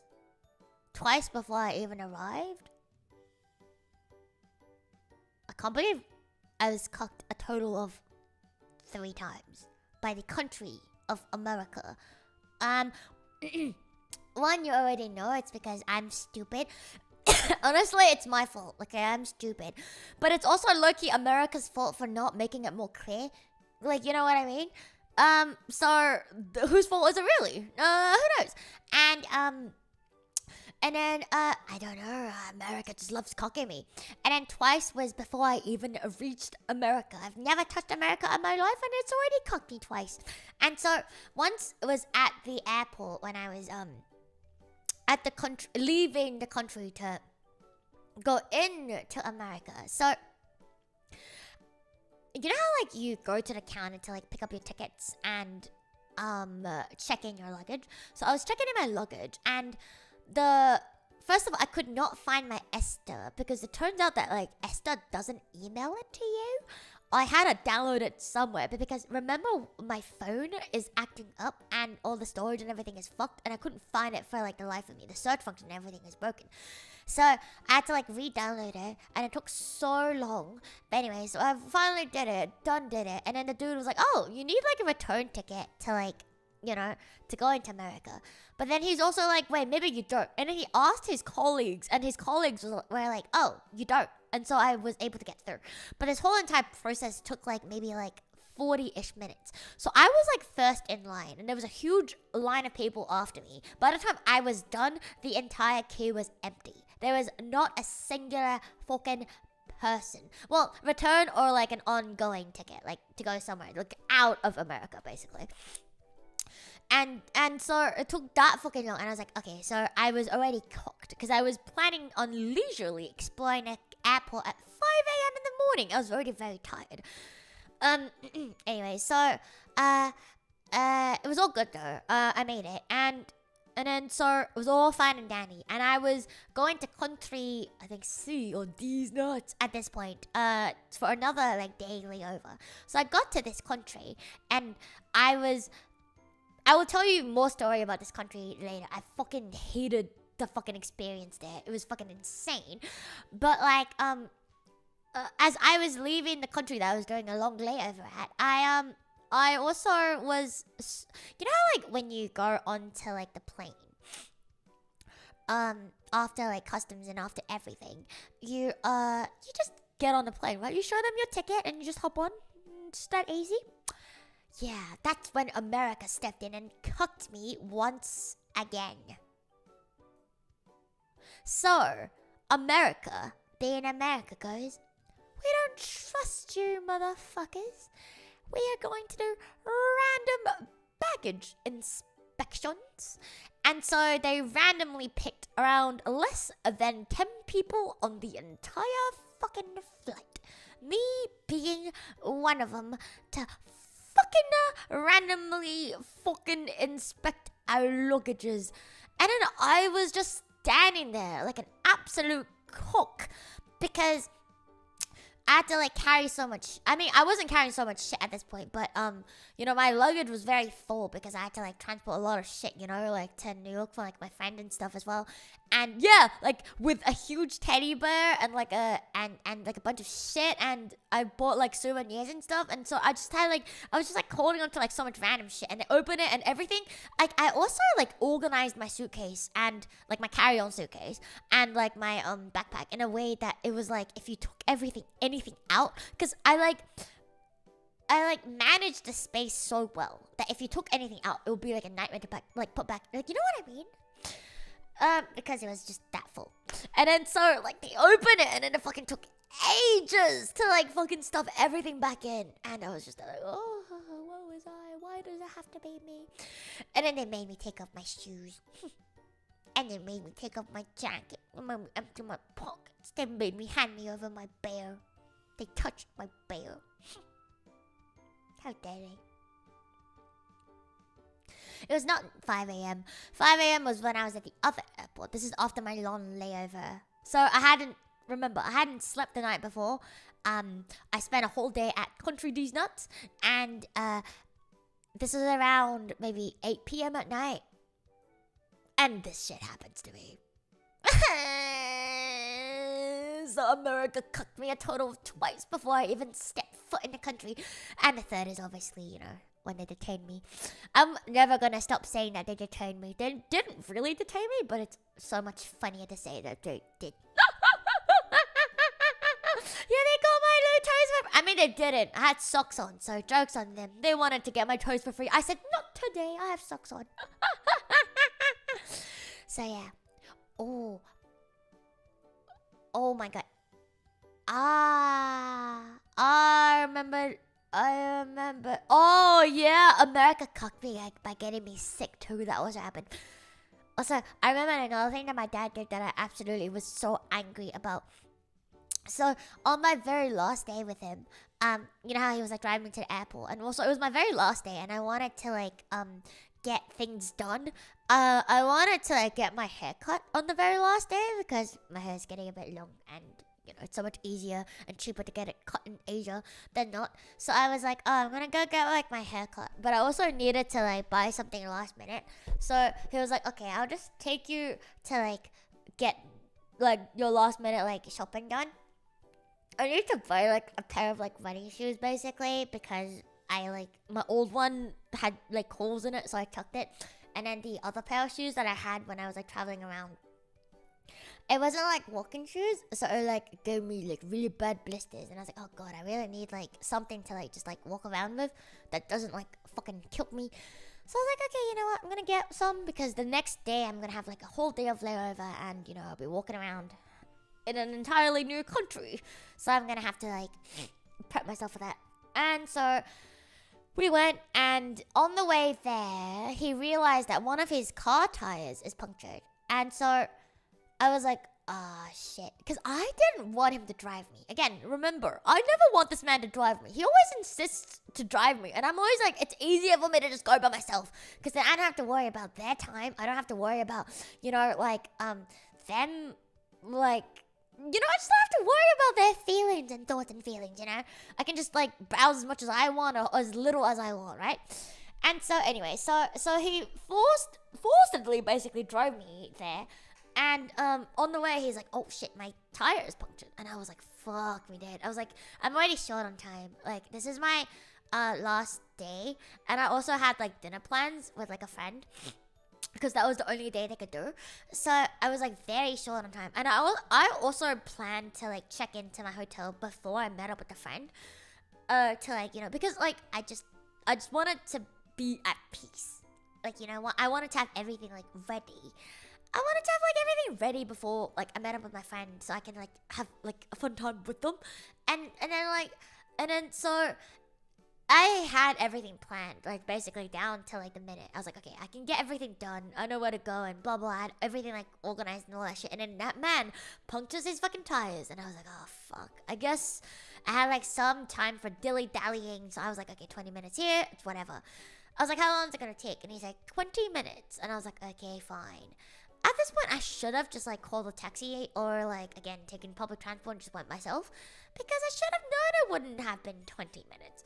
I waited a total of an hour and a fucking half there on my very last day when I had like 3 things I wanted. I wanted to buy shoes, I wanted to like get my hair cut, and I wanted to meet my friend for dinner. And I also wanted to drive an hour and a half away from my dad's place to get to the airport. Yeah, and he wasted an hour and a half of my fucking time. And I was just there like, okay. So by the end of it, I was obviously very impatient because I was like, bro, I could have, like, by the time I waited here, I would have been done with my shopping already, and I would have already been, like, fucking done with my haircut probably, and went home, picked up my luggage, and was heading to the fucking airport already, essentially.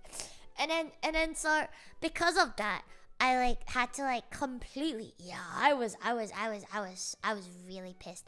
But then he just kept going like, oh my god, why are you like so impatient? Like just chill, stop asking like how long it's gonna take. And I was like, oh bro, because I was like there's no need for me to be here, you know. I could have just went by myself. Like I didn't need to sit here with you for like an hour and a half. And I was just like, but anywho, I was there, I was like, whatever. It is what it is. To live is the scarf. I said, to live is the scarf. I kept saying to myself, oh, it is what it is.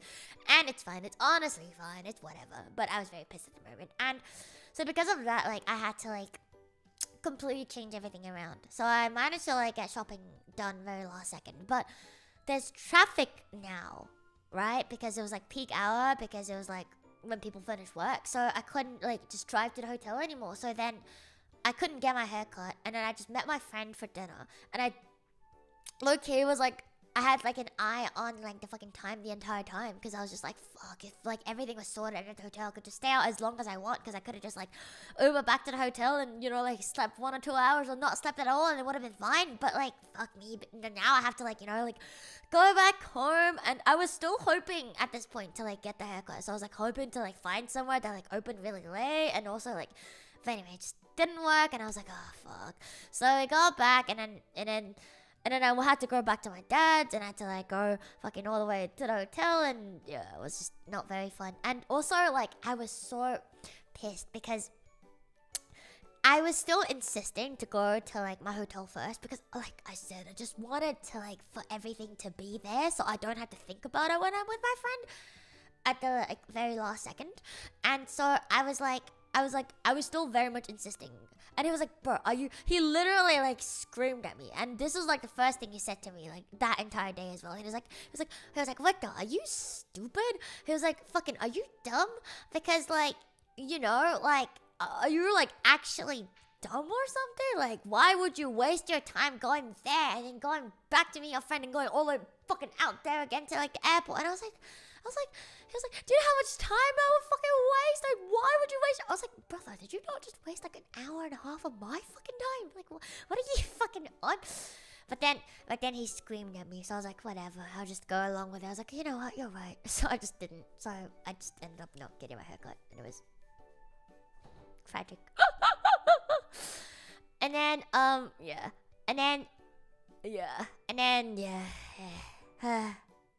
And then the next day, when I was in country these nuts, I also had like the worst interaction at the airport. I wasn't even wasting his time. I was just wasting my own fucking time, you know, which is traveling back and forth. Because I was like, I'm just gonna call an Uber and go myself, because you know, Asian Uber is cheap. Thank you, Asia.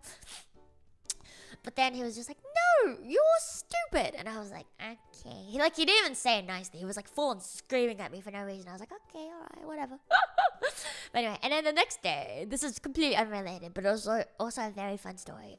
I've never had like such an insane interaction. At the time, I thought, until I got detained in America. But that's a story you already know. So at Country These Nuts, I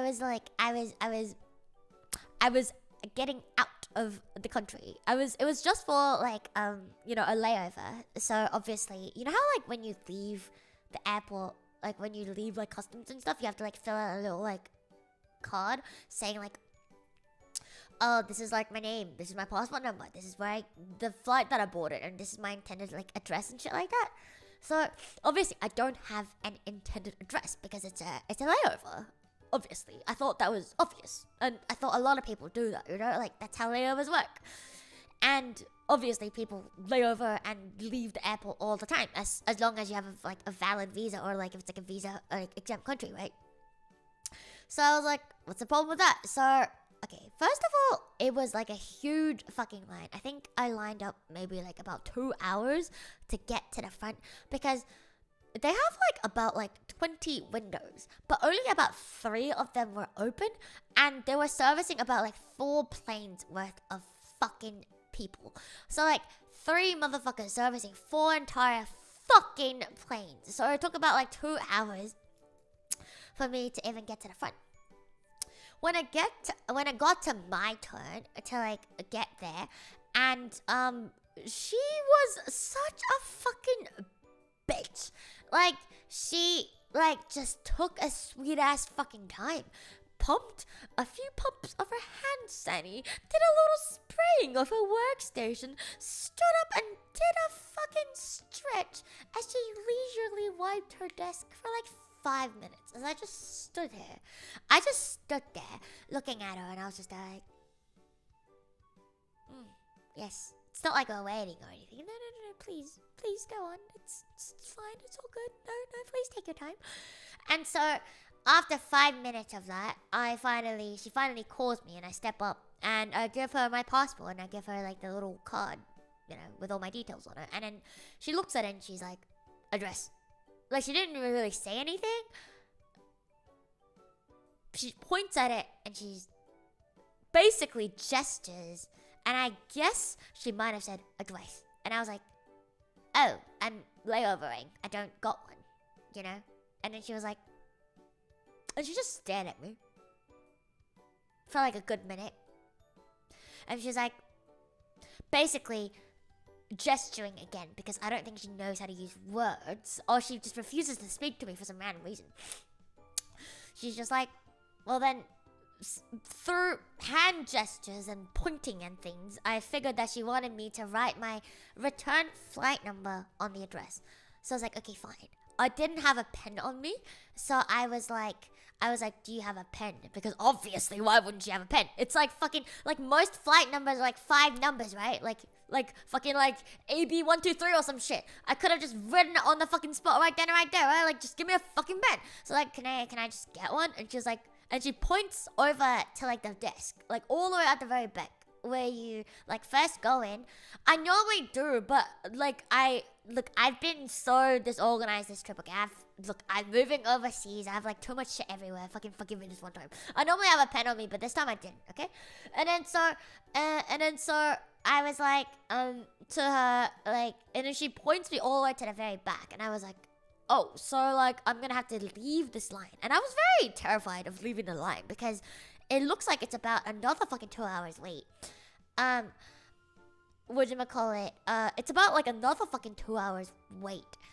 I'm normally very organized when it comes to trips, because I know that I'm a very unorganized person. So to like compensate for me, myself, and I have to be very organized. Does that make sense? This is also why I never lose shit, because I always expect myself to lose shit. So therefore, I always keep extra, I pay extra attention to my shit in case I lose it. I always do double, triple checks, because I know I'm dumb.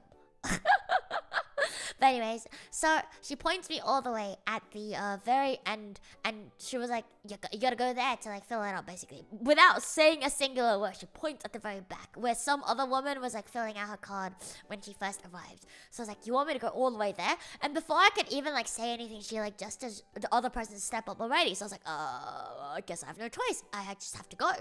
And she didn't tell me where to go back after I filled it out. I'm like, do you want me to like fucking wait 2 more hours again? So it was very easy, right? You write like 5, 6 fucking letters and you're done. So I like write it, fucking bring it back. And I'm like, what do I do? Like, the fucking line is so long. Do I cut the line? So I like basically asked the next person. I was like, hey, do you mind if I like just step in real quick? And he was very nice. He was like, oh yeah, go. And then so I like stepped in front of him, and the woman looked at me. She was like, she just shook her fucking head at me. I was like, what do you mean? What do you mean shake your head? And she was like, I was like, what do you mean? Where do I go? And then she just left. And I was like, what do you mean left? Like, what is there? And I was like, what? I was like, what do you want me to do? woman. And then she just keeps gesturing left, and she says nothing, and she just calls the next person up again. And I was like, what the fuck? And so to the left, there's literally like another lane, and there's like a fucking priority lane. So I'm like, I was half guessing. I don't know if that's what she meant. I was half guessing that she probably just meant like go to the fucking priority lane instead. But like, I don't see why. But anyways, so in the end, I ended up going to the priority lane. I don't know if she meant for me to go there, but I lied. I was like, oh yeah, that woman sent me there. And then the other woman was like, she actually talked, and she was like, who sent you there? I was like, that woman that I counter. She's like, oh, okay. So I don't actually know if I was meant to be there, but they let me pass. So there you go. So yeah, it was actually like one of the most insane fucking experiences I've ever fucking had in an airport, because like, you know what I mean? Like, what do you mean you don't talk to people at a motherfucking airport? Like, is that like not the entirety of your fucking job? Like, talking to people and shit? Like, what the fuck? Anyway, she was insane. So thank you, Country D's nuts. I was unhappy. And then on my way into like the city on like this on like the metro, and then I didn't even need help. I just like, this system sucks, okay? So it was like literally their fucking fault. Like, I don't need a fucking address. Like, if they wanted me to like, you know, like add shit for like layover purpose, they should have fucking added a fucking thing for it. Anyways, so yeah, like, how am I supposed to know that you're meant to like write your return flight number on like your address, like intended like address? Like, you know what I mean? Like, that's not like a normal thing. Anyway, so cause like, I swear to God, other countries I leave it blank, no problems. This one, problems. Fuck you. Anyway, okay, so and then I went into the city, and it was really funny because, my fucking God, I am a fucking idiot. I'm an absolute motherfucking idiot. I went without bringing any cards with me, which means I could not take any cash out, which means I only had fucking basically Apple Pay on me. So if they fucking didn't take Apple Pay, just couldn't buy anything. I couldn't, because I wanted to like go out and grab food and like walk around and shit. I couldn't do anything. I couldn't grab anything. Like, none of the fucking shops. I couldn't do anything. I was like, fuck me. I was like, I'm so stupid. But also at the same time, I'm like, bro, there's like not very many places anymore where like you can't just go out with like your phone anymore. Like, I swear to God, like Japan even, you can just go out and walk around with just your phone and you're fine like 90% of the fucking time. So I'm just like, bro, like, what the fuck? But anyway, and then I was like, okay, cool, whatever, alright. And so I couldn't get anything. And then I got some like very sad thing at like a very sad cafe. It was very shit. It was very sad. But okay, that was like half on me for being a fucking idiot, to be honest. But yeah, so I would say like I probably had like the fucking shittiest like layover experience of my life. But you know, it is what it is. It is what it is sometimes. It just is. It makes for a good story. I walked around, was very annoyed the entire time. It's also really funny because at that airport, I was looking for like a luggage storage thing. I know, outrageous. Looking for luggage storage at an airport. Absolutely ridiculous. How could you fathom such a thought? So I was looking for it. And I was looking for an information desk. Oh, an information desk at an international airport. God forbid. I couldn't find one. I found one of those like automatic ones where it's like a touch screen and you can search for what you want to look for. So the second most frequently searched thing on that information thing was a storage. You know, like a storage thing. So I was like, oh, lucky. They definitely have one here. Click on it. And it was like, we could not find anything that you searched for. And I was like, God fucking motherfuck. What do you fucking mean? What fucking shit? Fuck you. Fuck what? So, yeah, I couldn't find anything. Everyone that I asked had no fucking clue. I had to like walk all the way from one end of the airport to the other end of the airport before I found an actual fucking information desk to tell me, oh, actually, you gotta go here. So it took me about like, I had about like, I think 8 hours total in Country These Nuts. 2 hours I wasted in line. 1 hour I wasted looking for like storage. Another hour and a half I spent going back and forth from the airport to into the city. So I basically only had like maybe like 3-ish hours realistically, because you also want to be back at the airport like 2 hours, because it's still an international flight. I needed to be back like 2 hours before, you know, my flight actually takes off. So I had maybe like 2 to 3 hours of actually walking around the fucking place. And even then, it was like me struggling like to find places that would even like accept like Apple Pay. So yeah, that was a very, very great little experience. I'm just an idiot. That's like 90% on me, but also country these nuts. You suck. So yeah, so that was fun. Maybe I was a little bit of an idiot, but it is what it is. I didn't die. Yippee. I think I'm not die. I think I am not die yet. I have not died yet. I think. So, all's well that ends well, I think.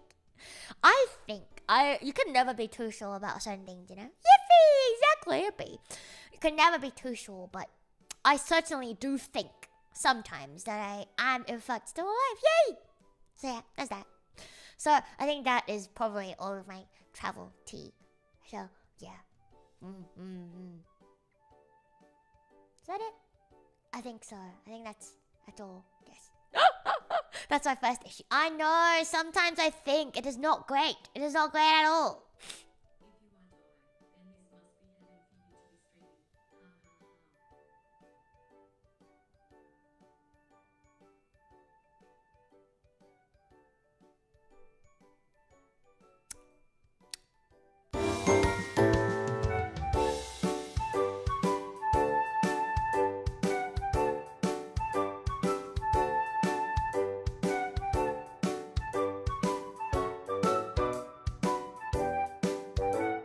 I don't know, man. I don't want this to be heaven, man. Get me away from here. I don't get out of here. Stinky up here. Stop it. Stinky up here. Get me out of here. I don't want to be in heaven.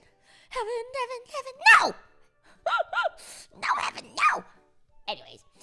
No. So fucking really not. But yeah, I feel like I had more things. Oh my god, it worked. Oh my god, your milk tea, woo.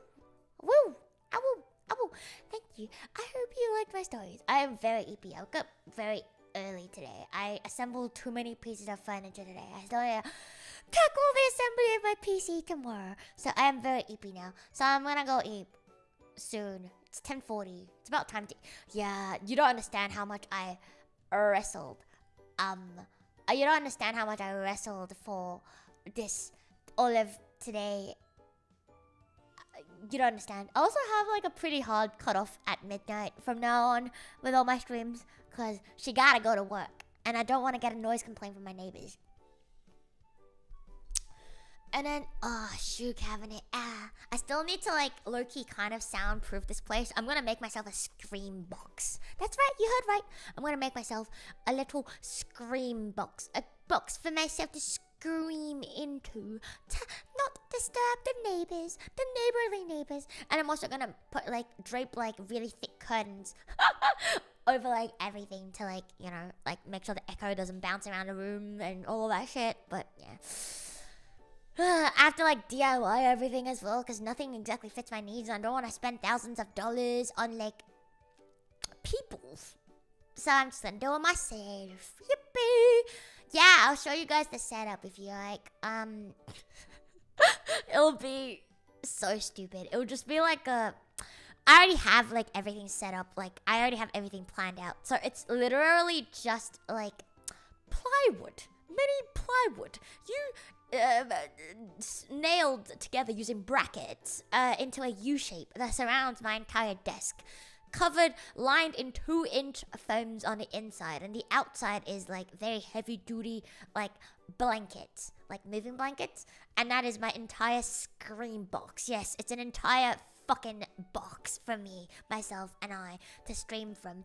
And then on the back, I don't want it to like completely close myself in because I will suffocate. So I'm gonna have like a fucking like kind of like a clothes rack situation going on with a bunch of foam as well, like in the back to like absorb even more thing. Yeah, so yeah, I basically built myself a little cage. I will be building myself a little cage, as well as draping onto the wall next to me a bunch of like blackout curtains. So hopefully neighbor hears nothing, and hopefully wife also hears less from me. So yeah, I'll literally be a rat streaming from my cage. Yippee! Yeah, I'm gonna have to go to Home Depot. I'm gonna have to go to Home Depot and get them to cut the wood exactly as I like. I'll be like, hi, I want 180 centimeters of this, please. Oh my god, America pings me so. Like, I have to convert everything into inches. My life, woe is me. I have to convert everything into inches and fucking feet. Woe is me. Every time I use the air fryer, I have to like fucking ask Google Home, like, oh my god, what is this in fucking Celsius? I wanna die. Stop. This is not okay. Stop. It is not okay. This is torture at its finest. Oh, I don't like it. I don't even know who I am anymore. I never know how hot it is. I never know how big something is because I don't believe in feet and inches. Anyways. Yeah, there's no grams. But every time I go to the store, everything is in pounds, and I have no idea like how much it costs because I'm like, what the fuck is a pound? But anyway, hello, hi, Milk Tea. Well, thank you so much for the soap. Thank you. For the prime soap. Thank you so much. Thank you. Thank you. Thank you. Hola, irasai. Welcome. But anyway, it's fine. The central aircon basically blows directly at me anyways, and my cage that like my little scream cage box that I'm building myself, I haven't opened back, so it'll be pretty good. So it's all good. See, I've thought about everything. Okay, you don't understand. It like took me like 5 hours to like actually design this fucking box. I had to like do so much fucking research and like Google like so many fucking things, fucking like draw so many fucking things, measure out so many things, convert so many feet and inches to get this fucking design working. It better fucking work. My PC ambient heat might surprise you. I mean, it's fine because I made sure that like the aircon is blowing straight at me. So even if the PC is hot, the aircon is blowing straight at me. So we're good. Also, I could just leave my PC box outside of my little screen box. Like, my PC doesn't have to be inside the screen box. The monitor and like the mic needs to be inside. But the PC could be like outside, you know? Like, the PC doesn't have to be inside the box. It can literally be outside. It's fine. Yes. No, it's not implemented in the building. So we have control to our own thermostat, which is, I heard, very uncommon for America. My friend was like, oh, wow, yippee. So we get to control our own temperature. Yippee. Yeah, exactly. So, yeah, honestly, my PC could take a break from my screaming, I suppose. So I'll have, like, the PC, like, on another, like, little table thing outside of my little box, and everything else will be inside, and I think that'll be good. I think, like, this setup, it'll be good, because I think the box will mostly catch my sounds, and then by the time, like, it travels outside the box, it'll be very weak, and it'll probably barely penetrate through the curtain, let alone, like, the fucking walls and shit into, like, the neighbors. Because, like, I think, like, most modern apartments, they also have, like, pretty good, like, noise, like, well, they have to have, like, a minimum amount of, like, noise proofness, like, for, like, between, like, shared walls. So it's, like, it's already, like, pretty good. Like, I never hear, like, the neighbors and stuff. Like, I hear stuff on, like, the corridor, but I never hear them through this wall. So I think, like, the soundproofness is already really good. But, you know, I'm scared that, like, if I scream and, yeah, like, the door that leads out, but, like, into the corridors, whatever, like, you won't really get noise complaints in, like, the corridor and stuff, like, you know? So, yeah, exactly. So, I should be able to, like, scream and do karaoke streams once I have, like, all of this set up. And yippee! I can finally sing at night. It'll be great. Yippee! Yippee! Yippee! So, yeah, there's that. My nose is scuffed. Yeah, I am hanging a carpet on my door. So, I'm gonna carpet this entire wall, like, that's immediately to my right. And I'll carpet, like, the, like, entrance door as well, and I'll, like, yeah, like, also my door as well. So every entry will be, like, pretty much covered, and it will be, like it won't be soundproof for sure, but it'll be good enough. It will honestly be good enough. Funny enough, our floor doesn't do shit for soundproofing, but our walls, yeah, like the floors aren't that great. But it's also like you don't, cause of the way like you talk, right? Like you talk more upwards and towards, so your voice barely goes like down anyway. So it doesn't really matter too much. The only thing that really matters is like your next door neighbors, right? Like your up and down neighbors don't like yeah, they won't hear you as much as like your next door neighbors. What? But I am putting like what do you call it, like carpet on the ground as well, like directly where I'm sitting to like absorb some of my sound too. Don't worry, I've got everything sorted out. It is a perfect design. I will show you guys when I build it. I'm building it with my friend, my wife, this weekend when we go to Home Depot. I did not convince her to go to IHOP yesterday. Sorry. Shh, don't tell my other wife. Don't tell my other wife. She doesn't need to know. She don't need to know. Anyway, I'm getting very tired. I built way too many fucking things, and I think that's all the tea I have for you. I probably have forgotten some things, but you know what? I will talk to you guys in like 2 days anyways. My nose. I'm also like still sick, which is why I'm like very eepy. Anyway, okay. Oh yeah, Jimmy. Good night. Infinite pancakes. I don't think I can eat. Bacon pancakes, bacon pancakes. What about my other wife? Shh, don't tell her either. Anyway, thank you guys very much for listening to my travel tea.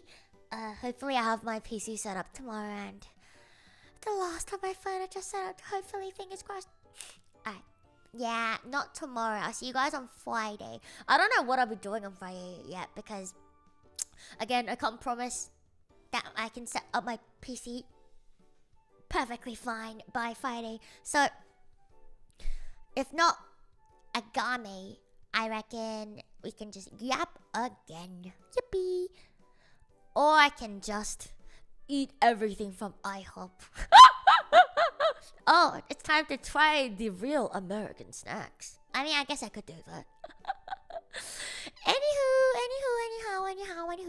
See you guys on Friday. I'll let you guys know tomorrow how my PC installation goes. And if it doesn't go well, if it seems shan't, then I guess it's time to hunt for snacks and do a review. If you wanna eat me, wait, James, what? Okay, you coughed too much. I don't think I understand. Sorry, you coughed a bit too. Are you alright there? Are you alright there, sir? Have a deep fried Snickers if I can find it. I suppose. I mean, I guess I could deep fry it myself, but I don't know if I want to stink up my my friend's entire place by deep frying. We'll see. But anyway, I'll let you guys know tomorrow how it goes, and yeah. Alright, anyway. I do call with this. You guys on Friday. Thank you very much. Hope you guys like the travel teas. I did miss the streaming. Hopefully I'll get used to this hour as well. I've never like really streamed at night. You know what? Streaming at night is not a bad thing because I'm actually tired and I can't stream for 12 hours. So that's great for my throat. Maybe I can be a throat goat now. I know. I don't know why I always end up with insane ass stories. Maybe it's because I like search for them. I think it's because like I just go along with shit. So I just always end up with like very insane stories. Because like some people just walk away. I just go, this is tea. Thank you. Throw your goat for me too. Also, you should. Also, the rest of your show, your thing is delayed.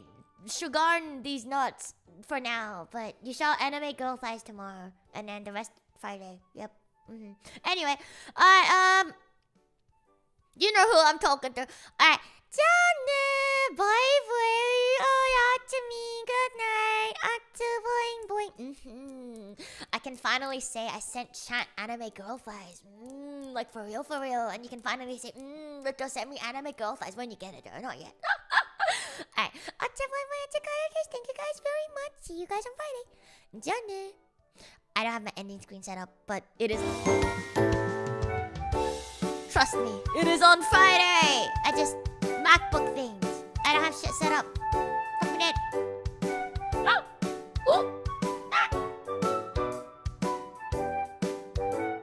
I don't know. Why am I left beef nor right? Oh no. Do not. Dare not. You even dare. How dare you? How dare you? La la la la mama. Up, up, up. So, chat.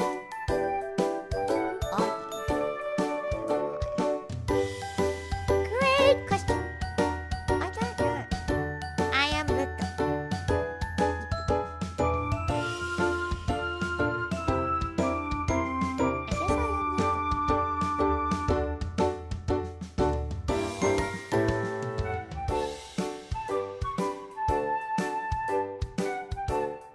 guess I am Luto. Oh yes, I am Luto.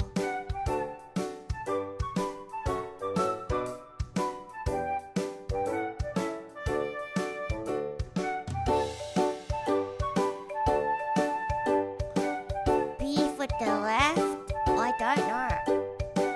I have no clue. Alias. Let's see.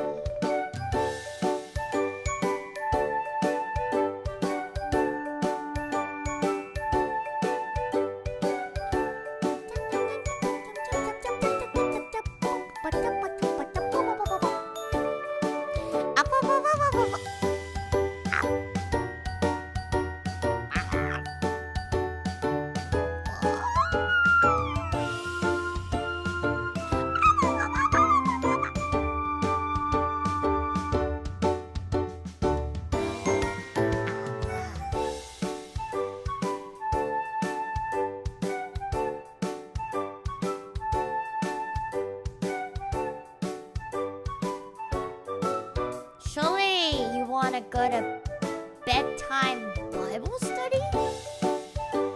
Calming Christian chill. Yeah, I think so. Say less.